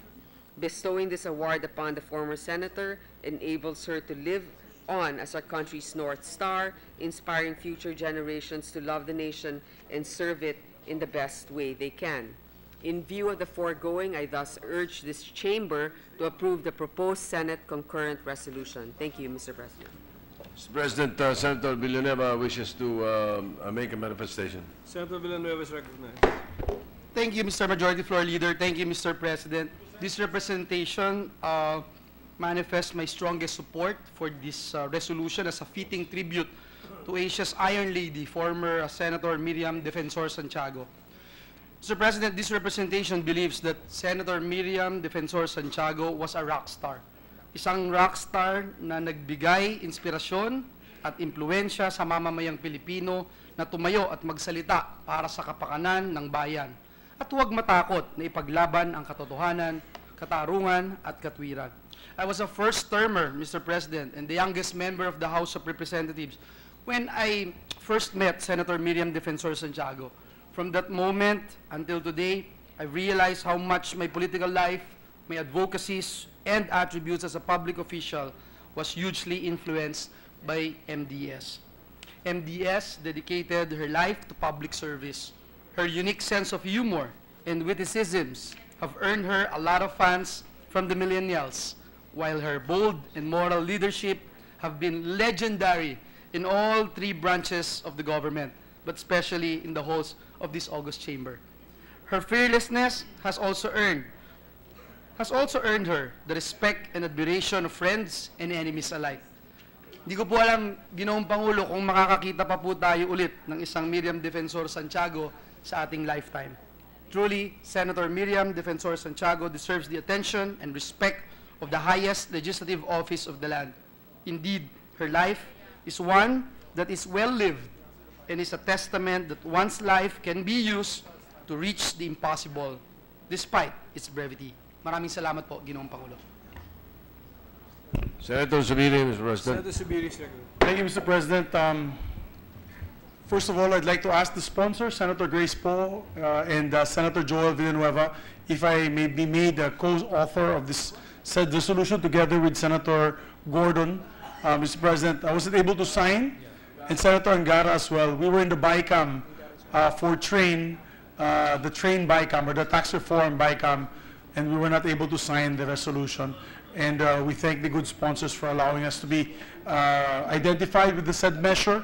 You know, Mr. President, I always say that I've had the privilege and honor to have served in the Senate during the time when the great legal luminaries and greats like Senator Joker Arroyo and Senator Miriam Defensor Santiago were present in the chamber. And it was an honor for me to have worked with these two giants in the field of legislation. And with that, Mr. President, I thank again the sponsors for allowing me to be part of this important resolution. Mr. President, with the permission of the body, I move to adopt Senate Concurrent Resolution number 8, subject to style. Any objection? Hearing none, the said concurrent resolution is hereby adopted subject to style. Mr. President, I move for the consideration of PS Resolution 569. Any objection? Hearing none, approved. Ano yan? May we ask Secretary to read the title of the measure? 569. Resolution honoring the late Justice Florida Ruth P. Romero, retired Associate Justice of the Supreme Court and former Secretary General of the Constitutional Commission in 1987 for her lifelong service to the country as public servant in different capacities and as an academic. Mr. President, to sponsor Resolution 569, may we request to recognize Senator Richard Gordon. Senator Gordon is recognized. In our country, Mr. President, we should not let great teachers or great leaders pass on into the night without recognizing their great contributions to the young people of this country, as well as to the building of law in our country. Mr. President, last December 8, Florida Ruth Romero went on to meet her maker. Unfortunately, the rites were quite fast and we were not able to go because it was a time upon which we were all occupied with a lot of other matters. Plenary Romero, as she was called, taught a lot of us here. Senator Drilon, certainly Senator Pimentel, and certainly this representation was under the tutelage of this great professor. She was one of the giants of the professors, among the professors of the University of the Philippines. She graduated from the University of the Philippines in 1952 and received her Master's of Law degree while on full fellowship from the Indiana University Bloomington Maurer School of Law in 1955. She led the establishment of the Asian Labor Education Center in the UP, which eventually became the degree-granting School of Labor and Industrial Relations, of which she served as director and dean from 1962 to 1963. Whereas in the course of her professional career, Justice Romero was a well-regarded authority in the field of civil law, where she played a key role in the drafting of the Family Code of the Philippines, Mr. President. I had the privilege to be under her in persons and family relations. I certainly learned a lot from her very passionate and enthusiastic tutelage. Whereas, Justice Romero taught at the UP College of Law, Mr. President, she was the author of numerous scholarly works, including articles in the Journal of Professional Education, the Philippine Labor Review, the Philippine Law Review, and the Court Systems Journal. She also created media programs to popularize the law. In fact, Mr. President, she would go to Subic with me and talk to the bar girls and tell them about their rights, Your Honor, working as bar girls in the nightclubs, or for that matter, in other places in the country. She was also a columnist for the Manila Journal from 1986 to 1988 and wrote for the Philippine Star from 1989 to 1991. As a host on radio call-in shows, she answered listeners' questions about the law to make it more accessible to the people. She was also respected in the field of labor law, being the first labor arbitrator under PD number 21 and an accredited voluntary arbitrator. Justice Romero served as special assistant to President Corazon C. Aquino in 1986, working with our own Senator Drilon when he was executive secretary. On 21 October 1991, President Aquino appointed Justice Romero to the Supreme Court, making the latter only the fifth woman to be appointed to the High Court. She served as Associate Justice of the Supreme Court from 21 October 1991 until her compulsory retirement upon reaching the age of 70 on 1 August 1999. During her sit as the Supreme Court, Justice Romero also served as a member of the Senate Electoral Tribunal in 1994, and from 1997 to 1999 as Senate Chairperson from 1998 to 1999. Whereas Justice Romero was an advocate of the rights of women and children, continuing on with her advocacy for the Family Code. In 1975, she headed the Philippine delegation, the International Women's Year Conference in Mexico in 1995. She received the Gintong Ina Award and participated in the regional consultation on the Convention on the Rights of the Child.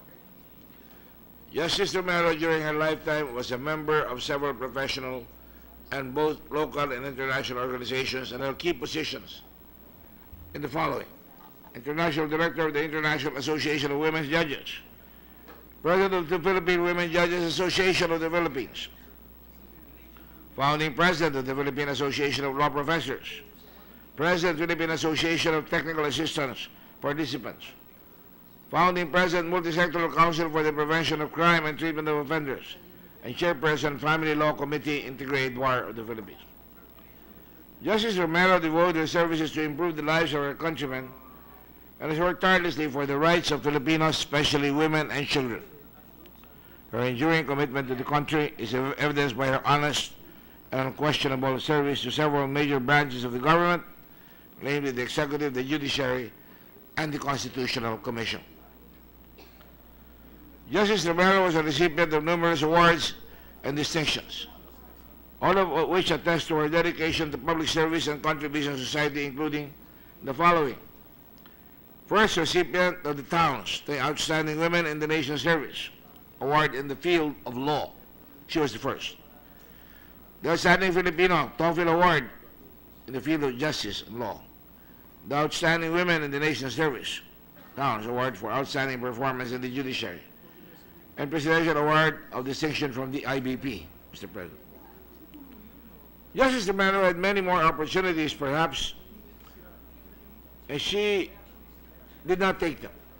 She could have left public works, the public service, and pursue a lucrative practice in the private sector. However, her love of country and dedication to public service compelled her to remain in the public sector to serve her countrymen.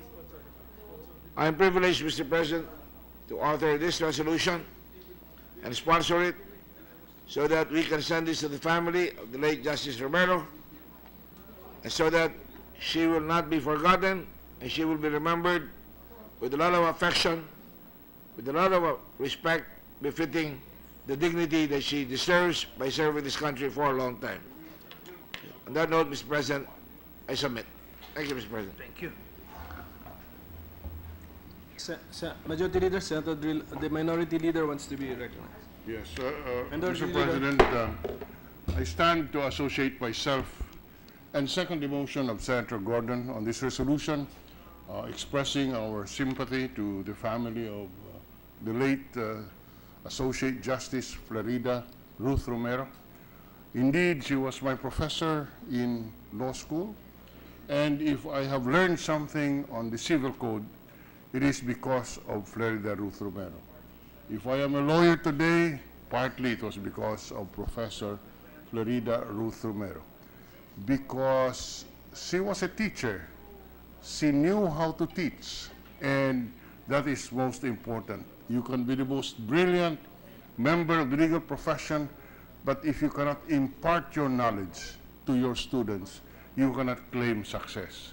And that is where, in my book, Professor Justice Florida Ruth Romero had contributed to the lawyers of today's generation, including this representation, Senator Gordon, the Senate President, and the number of us here who went through the College of Law.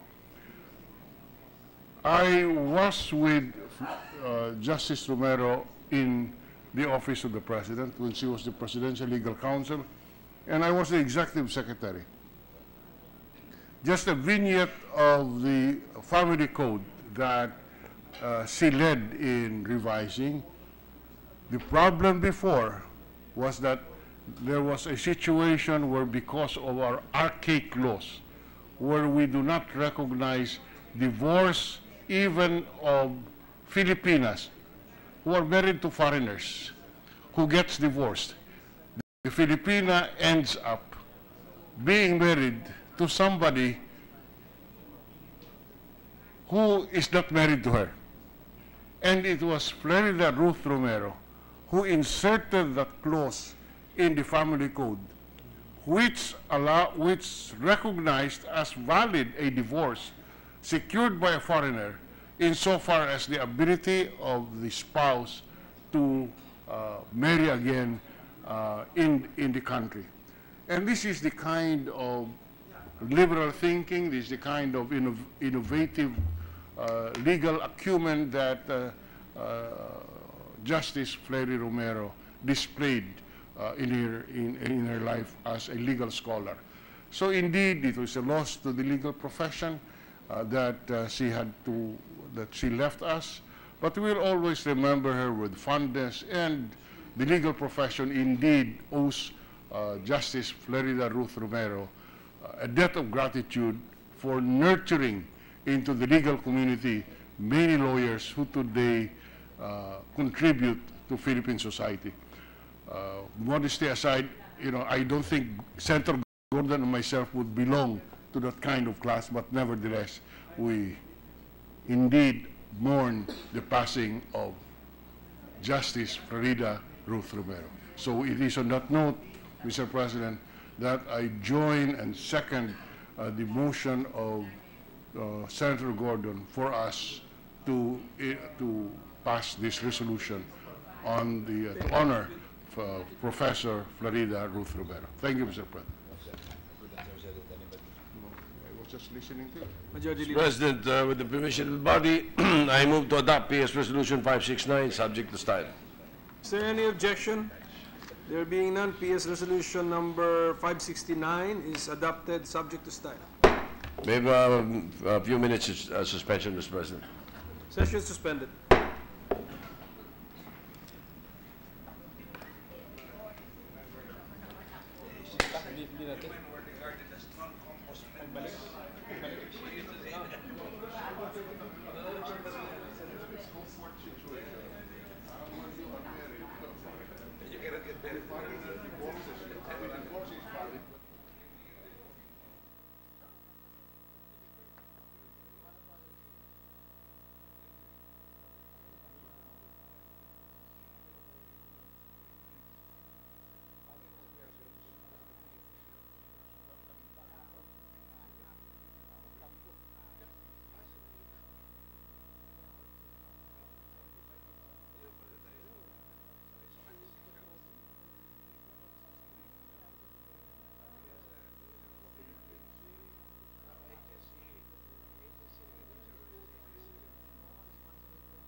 ko lang kung i-take up pa niya yung...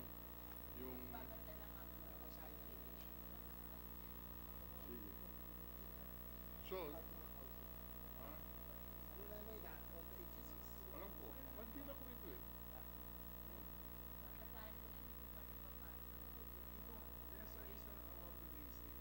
Good.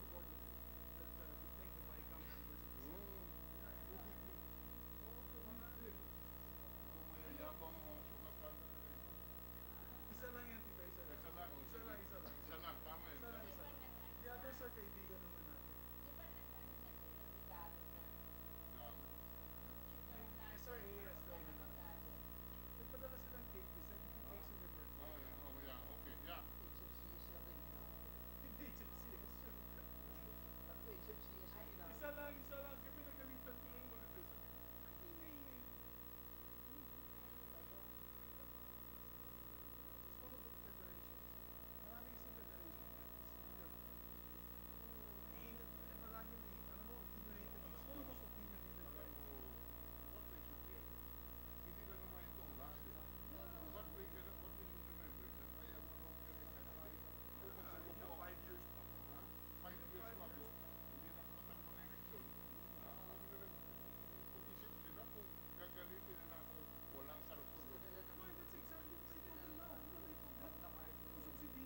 si Cynthia, i-close na yung interpellation, amendment na lang daw siya. At least matapos na.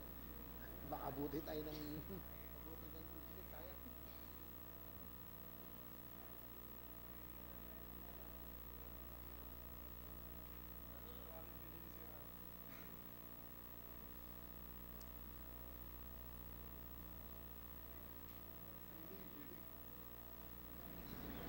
There is just one agency there which is financially unshables. Yung guarantee, ano tawag doon?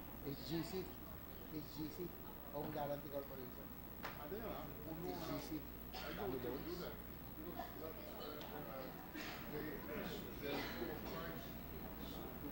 extend sovereign guarantees. Kaya lahat doon pinapasok. And then, hindi na mabayaran. It ends up.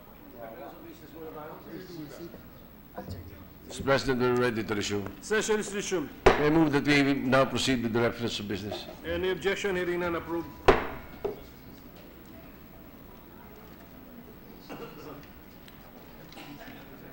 Secretary. Teka. Ito. Pwede ba? Sabihin mo. Message on the House of Representatives. Letter from the House of Representatives informing the Senate that on 4 December 2017 it passed the following House bills in which it requests the concurrence of the Senate. House Bill number 6617, entitled An Act Strengthening the Philippine Comprehensive Policy on Human Immunodeficiency Virus and Acquired Immune Deficiency Syndrome, Prevention, Treatment, Care, and Support, and establishing the Philippine National HIV and AIDS Plan and appropriating funds therefore, repealing for the purpose Republic Act number 8504, otherwise known as the Philippine AIDS Prevention and Control Act of 1998. Referred to the Committees on Health and Demography, Education, Arts and Culture, and Finance. 2830, creating 15 additional branches of the regional trial courts in Batangas.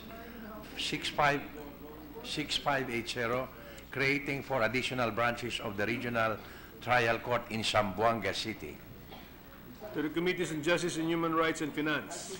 5262, declaring May 22 of every year a special non-working holiday in Guimaras in commemoration of its anniversary as a province. 6688, declaring July 4 of every year a special non-working holiday in Bohol as Francisco Dagohoy Day. 6689, declaring June 17 of every year a special non-working holiday in Agusan del Sur in commemoration of its founding anniversary. 6690, declaring May 3 of every year a special non-working holiday in Santa Cruz, Marinduque in commemoration of its founding anniversary as Santa Cruz Day. To the Committee on Local Government. Bill on first reading, 1630, an act regulating the practice of microbiology in the Philippines and for other purposes. Senator Soberi. To the Committees on Civil Service, Government Organization and Professional Regulation, Science and Technology, and Finance. Resolutions, 563. Resolution directing the proper Senate committee to investigate, in aid of legislation, the reported danger of the school-based dengue vaccination program of the Department of Health with the objective of crafting measures that will ensure the safety and efficacy of government-sponsored immunization programs, strengthen participatory and transparent governance, and hold accountable pertinent government officials and pharmaceutical manufacturers in this regard. Senator Grace Poe. To the Committees on Accountability of Public Officers and Investigations and Health and Demography. Committee report.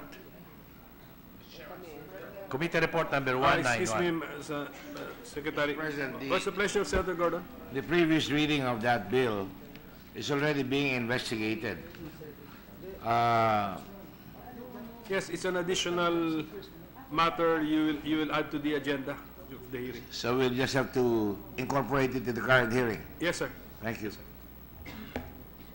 Go ahead, Secretary. Committee report number 191, prepared and submitted jointly by the Committees on Youth, Civil Service, Government Reorganization, and Professional Regulation, Ways and Means and Finance on Senate Bill number 1629, with Senators Angara, Villanueva, Poe, Ejercito, Binay, Trillanes IV, and Ligada as authors thereof, entitled An Act Waiving Government Fees and Charges on the Issuance of Documents Required in the Application for Employment of First-Time Job Seekers, recommending its approval in substitution of Senate Bill numbers 313, 343, and 1426. Senator Joel Villanueva. To the calendar for ordinary business. Additional reference of business.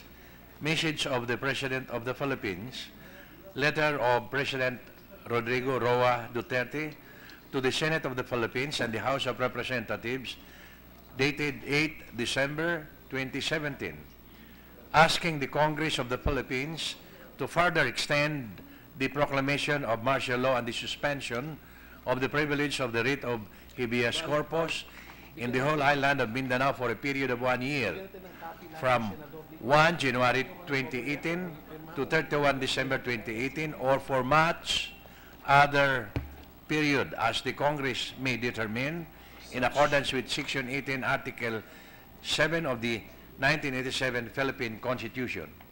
To the Committee on Rules.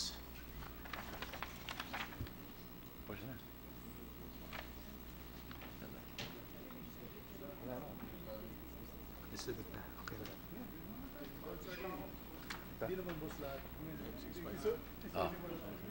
565, resolution directing the proper Senate committees to conduct an inquiry in aid of legislation on the immunization programs of the Department of Health.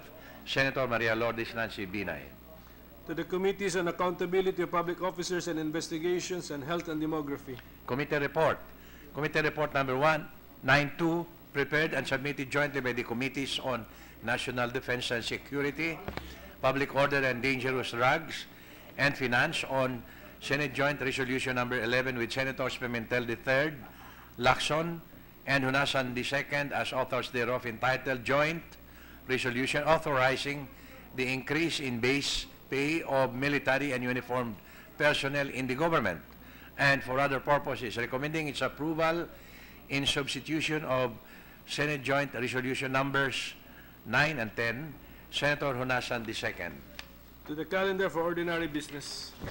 Second additional reference of business, resolution providing, Senate Concurrent Resolution number 9, resolution providing that both houses of Congress convene in joint session to deliberate on the request of President Rodrigo Roa Duterte to extend further the proclamation of martial law and suspension of the privilege of the writ of habeas corpus until 31 December 2018, or for such other period of time as Congress may determine.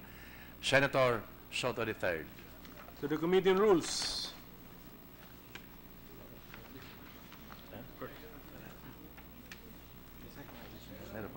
Okay na. Majority Leader. Tapos na. Nabasa na yun. Tapos na. Yes, the...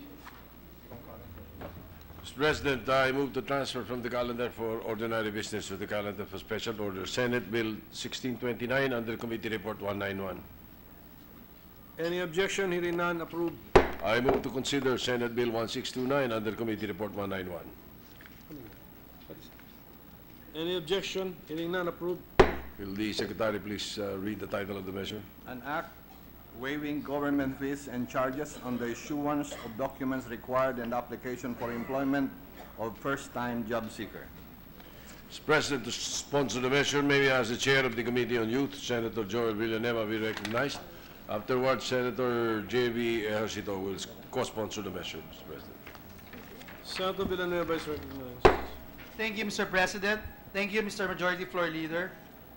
Maganda at mapagpalang gabi po sa ating lahat.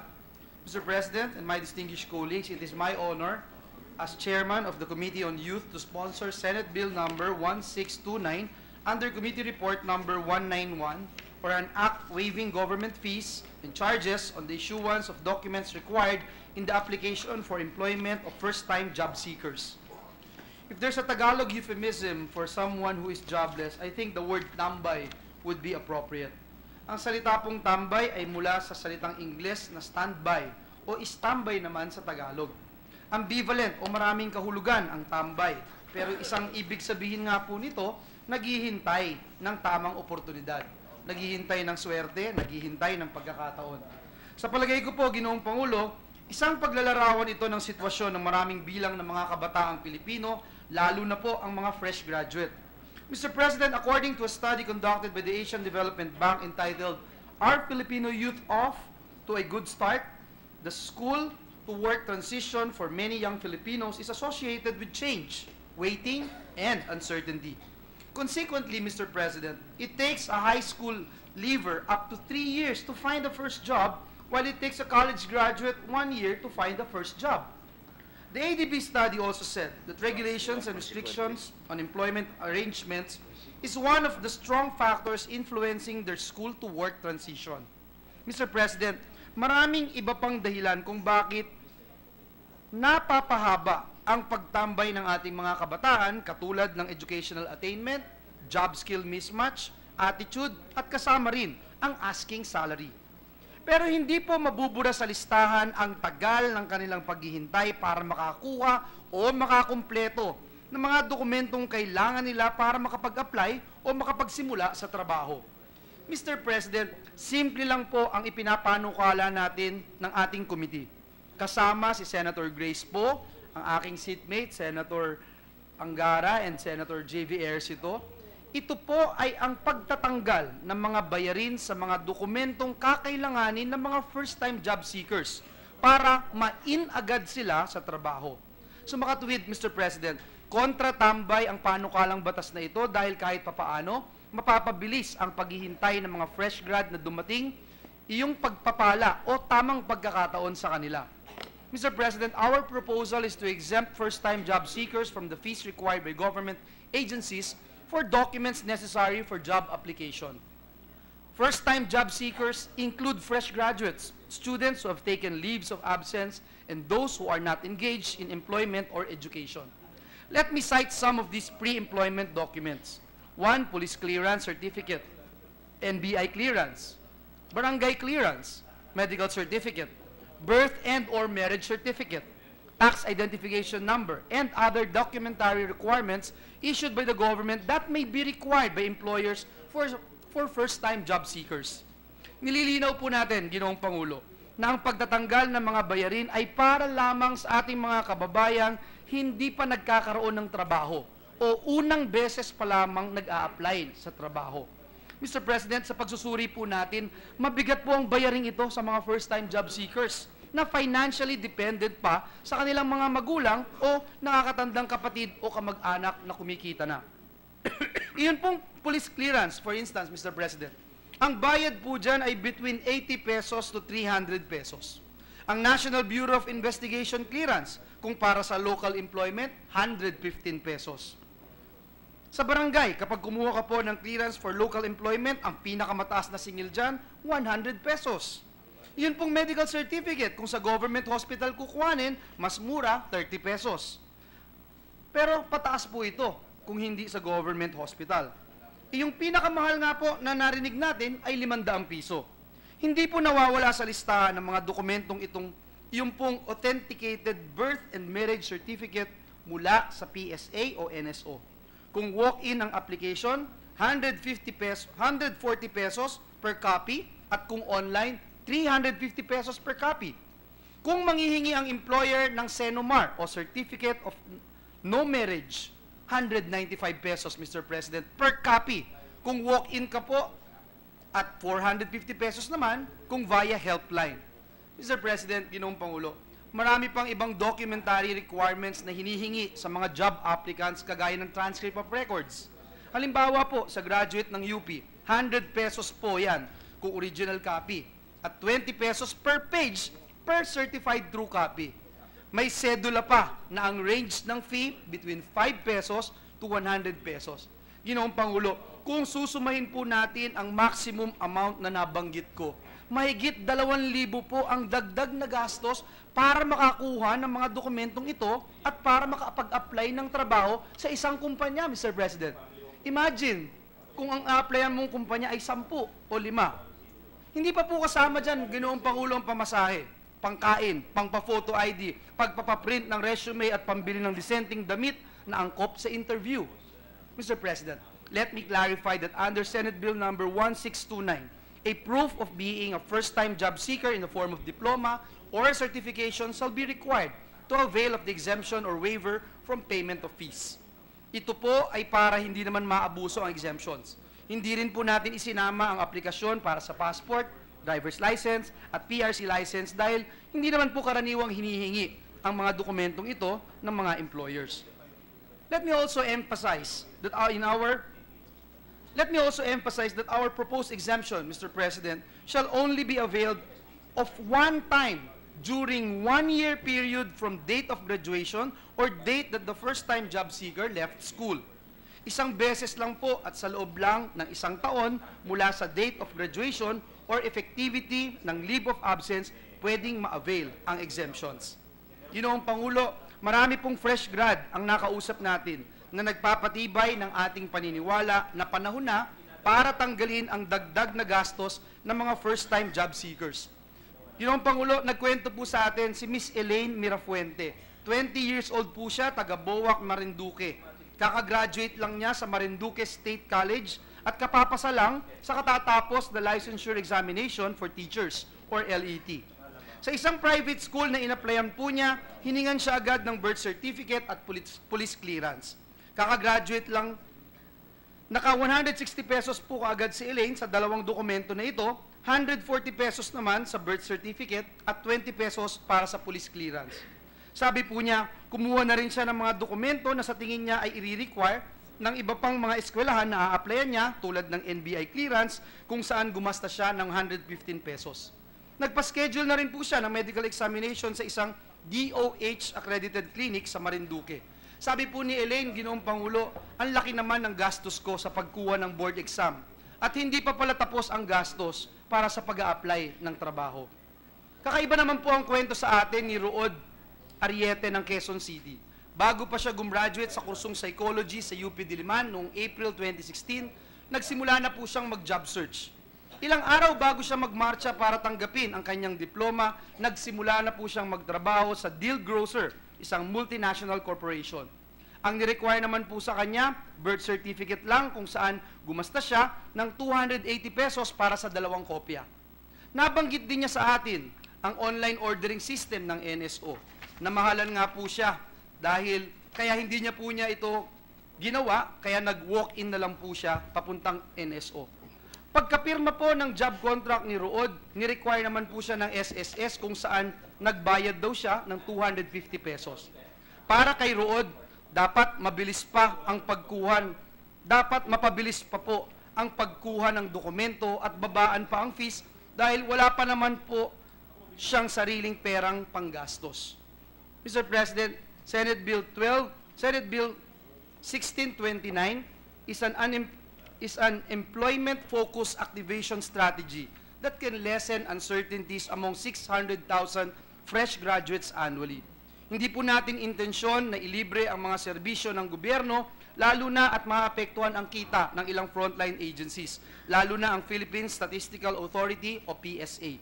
Subalit, titingnan natin ito bilang pamumuhunan, Ginoong Pangulo, pamumuhunan sa ating lakas paggawa. Makikita rin natin ang magandang idudulot nito sa ating ekonomiya. Ginoong Pangulo, kung magkakatrabaho po agad ang ating mga kabataan at hindi sila tambay, makikinabang po ang lahat, lalo na ang kanilang pamilya na umaasa sa kanila at masisigla pa ang ating ekonomiya. Muli, Ginoong Pangulo, distinguished colleagues, I urge your support for the immediate passage of Senate Bill number 1629. Thank you, and may God bless us all. Mr. President, Senator J.V. Ejercito. Senator Ejercito is recognized. Yes, Mr. President, to save time, I'd just like to, that my co-sponsorship speech be read to the records. Okay, so the Secretariat is instructed to reproduce into the records this co-sponsorship speech of Senator Ejercito. Majority Leader? Senator Grace Poe, Mr. President, and then Senator Sani Angara. Senator Poe is recognized. Mr. President, it is my honor to co-sponsor Senate Bill number 1629, an act waiving government fees and charges on the issuance of documents required in the application for employment of first-time job seekers. Mr. President, the second act of the musical Rent begins with the cast asking the audience, how do you measure a year? Perhaps if the audience was composed of newly graduated Filipino job seekers, they would reply, in days and months spent looking for work. Mr. President, we are encouraging the young actually to go out and to work, and we should give them the incentive to be able to do so. Indeed, a survey conducted by the Asian Development Bank found that 25% of college graduates and 80% of high school graduates are unable to find work 525,600 minutes after they toss their graduation caps into the air. While there's no official measure of graduate unemployment in the Philippines, we can get a ballpark estimate through existing data. On one hand, data from the Commission on Higher Education states that around 645,000 college student graduates from higher education institutions every year. Based on the ADB survey, we can expect that 20% of 129,000 graduates will remain unemployed. In sum, at least 989 graduates from HEIs or TechVoc institutions are unable to find employment 1 year after leaving school. That is just above the population of Zamboanga del Sur. Ganon karami ang hindi nakakahanap ng trabaho na bagong graduate. Iiklian ko na lang to, parang graded recitation ang kabisado ng mga aplikante sa mga dokumentong ito. Police clearance certificate, NBI clearance, medical certificate, birth certificate, tax ID number, barangay clearance, and sometimes even the archaic and much hated cedula na si Andres Bonifacio na mismo ang pumunit. In total, these forms can cost, as mentioned by the sponsor, more than 2,000 pesos.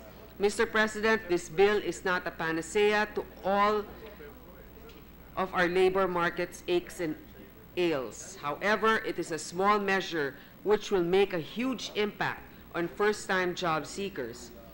Sana Christmas gift na natin sa ating mga estudyante na ito ay suportahan natin sa lalong madaling panahon para naman pag sinabi natin na anak, tapos ka na sa pag-aaral, masasabi rin natin na mas gagaan na rin ang kanilang proseso para matugunan ang paghahanap ng trabaho at makatulong na sa kanilang pamilya. Maraming salamat po. Majority Leader. Mr. President, Senator Angara, Mr. President. Senator Angara is recognized. Thank you, Mr. President. Thank you, Majority Leader, dear colleagues. I don't have a prepared speech for this occasion, but I just want to lend my voice of support because I'm the author of a bill called the Bill of Rights for New Graduates, which has been kindly included in the committee report by our very dynamic and handsome chairman, also the co-captain of the Senate basketball team. So despite the busy schedule of games and practices of the Senate basketball team, has come out with a slew of measures to keep the chamber busy. We congratulate him for being such a dynamic chairperson of the Committee on Labor. Dahil alam po natin, ginagawa na po niya yan nung TESDA secretary po siya. Kaya alam naman ho natin, Mr. President, na may lumabas ho na survey kamakailan lamang na sa buong Asia, ang Pilipinas po ang may pinakamataas na unemployment rate. Pumapangalawa lang ho tayo sa India sa unemployment. Sa Southeast Asia, nangunguna ho tayo. I first filed this bill, the Bill of Rights of New Graduates, as a congressman in 2012. Mr. President, I saw a program or a news special. It was about a girl from Samar who spent 2 or 3 months in Manila just looking for a job. And she could not find a job. But after, when she returned to Samar, may utang na po siya ng halos 10,000 piso. Dahil umupa po siya, ay sa pamasahe niya, and yet umuwi siya sa Samar, wala pa ho siyang trabaho. Kaya malaking bagay para sa gobyerno na matulungan yung mga bagong graduate na naghahanap ng trabaho. Biro niyo ho yan, gumastos na ho ng kalaki-laki pang tuition at wala pa rin trabahong mahanap. So dyan papasok ho ang ating pamahalaan. And I thank again our chairperson for leading the charge on this, as he has for many other important measures, the Philippine Qualifications Framework, the Magna Carta for Filipino Seafarers. Maraming salamat po, Mr. President.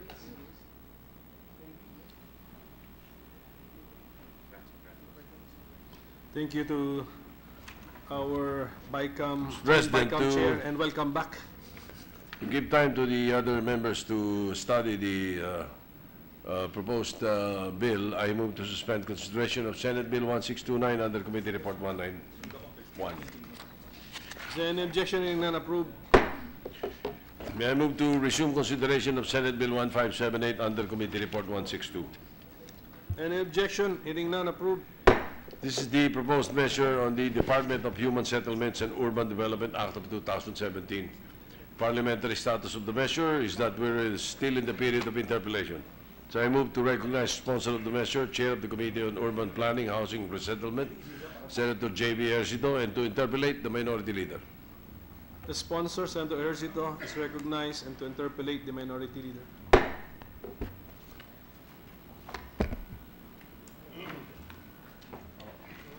Thank you, Mr. President. Will the gentleman sponsor yield to a few questions on this very important measure? Yeah, willingly, Mr. President, of course, from the Majority Leader, the gentleman from Iloilo. Yes. The records will show that among the first bills that this representation filed is a bill which will create the Department of Housing, because I really see the need, we really see the need for the creation of an important department. And in the recent budget hearings, we came to know that there are, I can't remember anymore, but a huge backlog in housing needs. In particular, and the social problems that we have recently encountered, particularly the forcible takeover of housing projects for our policemen and our soldiers being forcibly taken by a group called Kadamay, and a lot of other issues that has besieged the that has involved our housing sector. Now, this is a measure which hopefully can spur and respond to the needs of our housing sector. But there are certain basic issues that I would like to take up, and it is not my intention to block this measure, but I would like to cover certain areas which I feel would have to be confronted.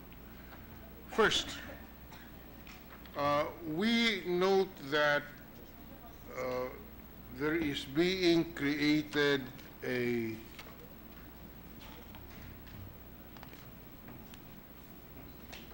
commission on adjudication here.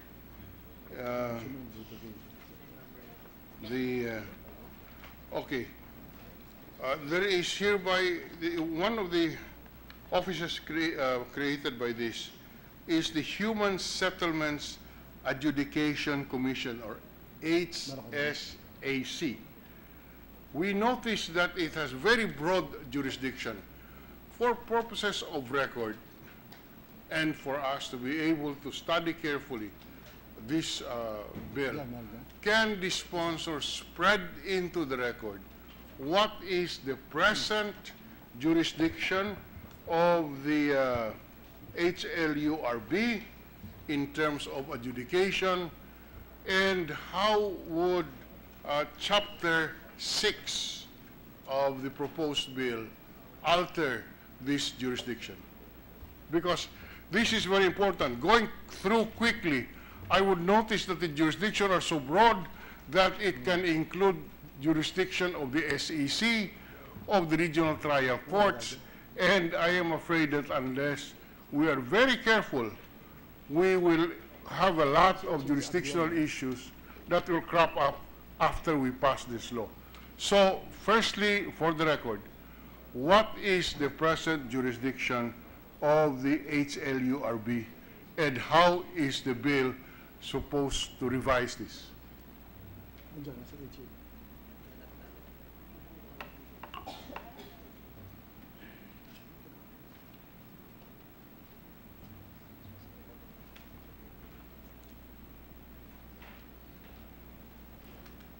I mean, it's suspension now. Yes, yes, but before that, because I have other questions, and I assume this cannot just be answered with a short consultation with the resource person, because these are these are questions which would have a lot of implications. And as the Senate President and this representation will appreciate, you know, questions of jurisdiction is a minefield in adjudication, and we better be careful, because the way I read just initially, the way the jurisdiction is defined, it will cause a lot of conflict between the SEC and this new commission, between the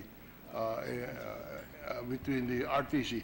Anyway, I leave that so that we will not tarry very long. If the good sponsor he's not a lawyer, so if he can consult his advisors and give us, spread into the record, what his response to the substantive question is. The second issue that I would like the sponsor to take a good look at is the Home Guarantee Corporation. The Home Guarantee Corporation is a little-known agency, but has liabilities which runs up to billions of pesos. Just to demonstrate, in the audited financial statements, of the Home Guarantee Corporation, it owes the national government, it owes the payables to the national government approximately 24 billion pesos. 24 billion pesos. This is owed to the Treasury of the Philippines, 10 billion. Abot Kaya Pabahay Fund, 3 billion. DPWH, 468 million, etc., etc. This totals to total non-current liabilities of 17 billion. I'm just rounding off the figures. And total liabilities, 24 billion. You know, Mr. President, this little-known agency have very broad powers, the most important of which is that the contracts entered into by this corporation carries sovereign guarantees. And therefore, the liabilities that they incur carries the guarantee of the national government that it will be paid. And over the years, it has caused so much liability. In fact, in the 2018 proposed budget, it carries a 500 million guarantee fund again for this agency. We would like to know what, I don't see anything in this measure. What does this mean? Do we continue to authorize this corporation to guarantee payments of loans? Because under the law, under Republic Act 8763, the Home Guarantee Corporation is authorized to borrow from domestic and foreign sources, and the Republic of the Philippines fully and unconditionally guarantees the payment of these HGC loans. So we would like to know, what will we do with the HGC, which is part of the agencies under the housing sector. What will we do with this corporation? Do we allow it and continue to exist and just sweep the problems under the rug, hoping that one day it will disappear? It cannot be that way. Maybe this is an opportunity now to take the bull by its horn and solve this issue of this Home Guarantee Corporation. If you look at the audited financial statements, if you look at the COA audited statements of the HGC, you'll be surprised at the extent of non-performing assets that they have because of the guarantees that they issued. These assets were assigned to the HGC, and they're just non-performing assets. So nobody seems to know what to do with this. So that is why we wanted to find out from the sponsor what will we do, and this is our opportunity, maybe from expert advice, to be able to solve this problem. These are the two areas which I wish the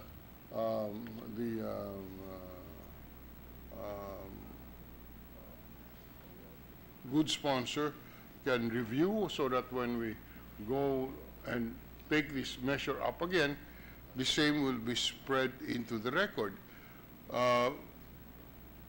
We would like also to know what powers of the HUDCC and other attached agencies are being transferred to this new department. And those which are not transferred, what happens to them? Are they abolished or are they floating around? It's not clear from the bill what will happen. These are the three areas which we would like the sponsor to take a good look at, and maybe in the next time that the majority leader will call this, will resume consideration of this measure, we can have a more substantive discussion. I can appreciate that the good sponsor today may not be in a position to respond to many of these questions, and I would suggest that because of the importance of the measure, that this be carefully studied and spread into the record for the guidance of those who will implement it, if that is in order. Yes, I agree with the minority leader now with regards to the financial standing of the HGC for the past decades. But in the past 3 years, there has been a considerable improvement in their financial standings. And the minority leader is correct that they guaranteed so many projects, no, that were that didn't do very well, some of which are the Smoky Mountain Reclamation Development Project, the Home Along the Riles, the APEC Villas, and other big-ticket items. So you're correct that the big-ticket items were entered into with the HGC during even during this was during the time of President Ramos, and up to the last 3 years, no, except the HGC was really on the red. So, but in the past 3 years, Mr. President, they have performed considerably well, and the financials are not anymore on the red. Well, a lot of window dressing has taken place. In any case, Mr. President, I have said, unless the good sponsor is prepared to answer all of these questions, may I suggest that to have a substantive discussion, that these areas which this representation has pointed to as the areas of concern and the areas where interpellations and questions will be raised, be studied carefully, and I can work with the good sponsor on these areas even during the break. Well, much appreciated, Mr. President. The minority leaders' contribution, suggestions are always well taken, and we will prepare better. We will have the financials ready the next time that this will be taken up. Leader raised three topics. Yes. So, okay. Yes, especially the three areas of concern. 3 areas of concern. Yes, especially the financials. No, we will have them ready by. The jurisdiction also is very important, and what happens to the agencies not mentioned, the existing agencies not mentioned in the bill. So, Majority Leader, I think we will benefit from time that we will give the sponsor? In that case, Mr. President, I move to suspend consideration of Senate Bill 1578 under Committee Report 162. Tomorrow. Any objection? Hearing none, approved. Yung FX. Yung FX.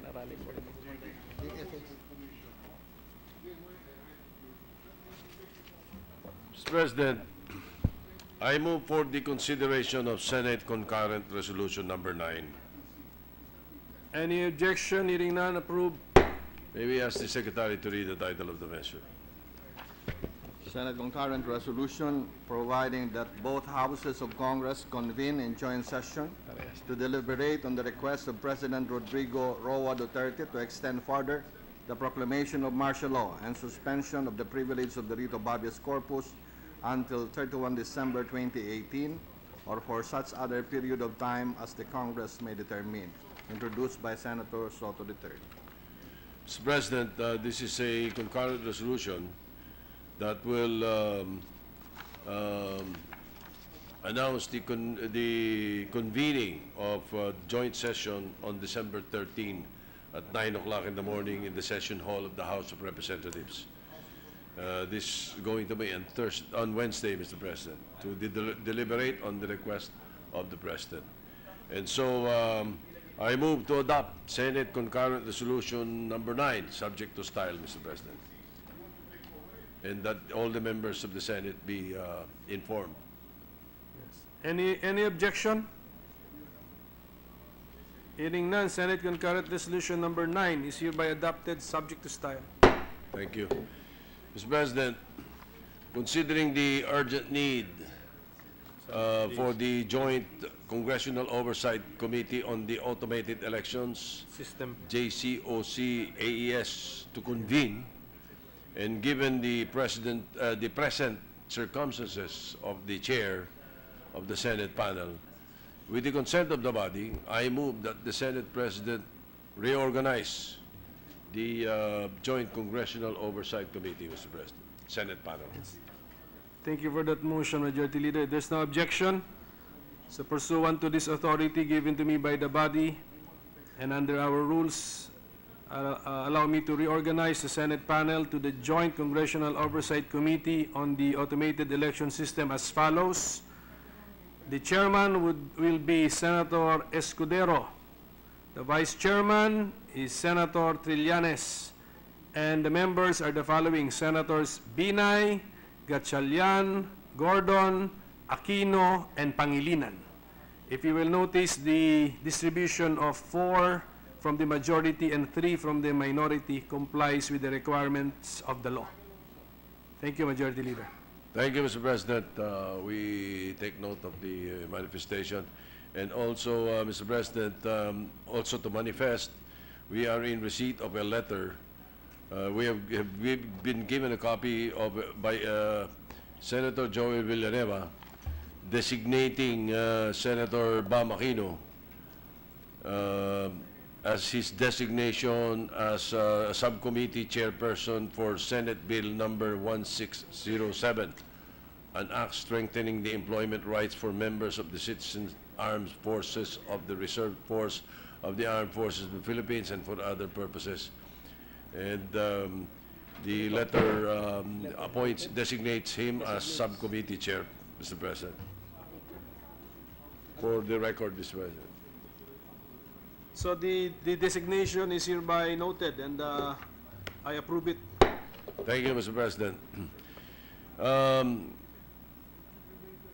The PS Resolution 557, authored by Senator J.B. Ejercito, has been referred to the Committee on Health, Mr. President.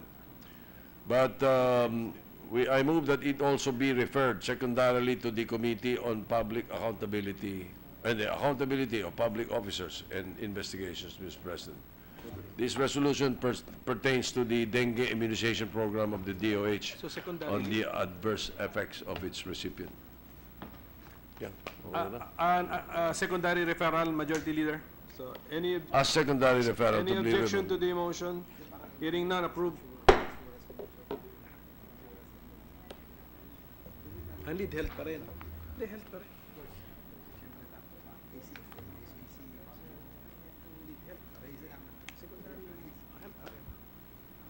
Majority Leader?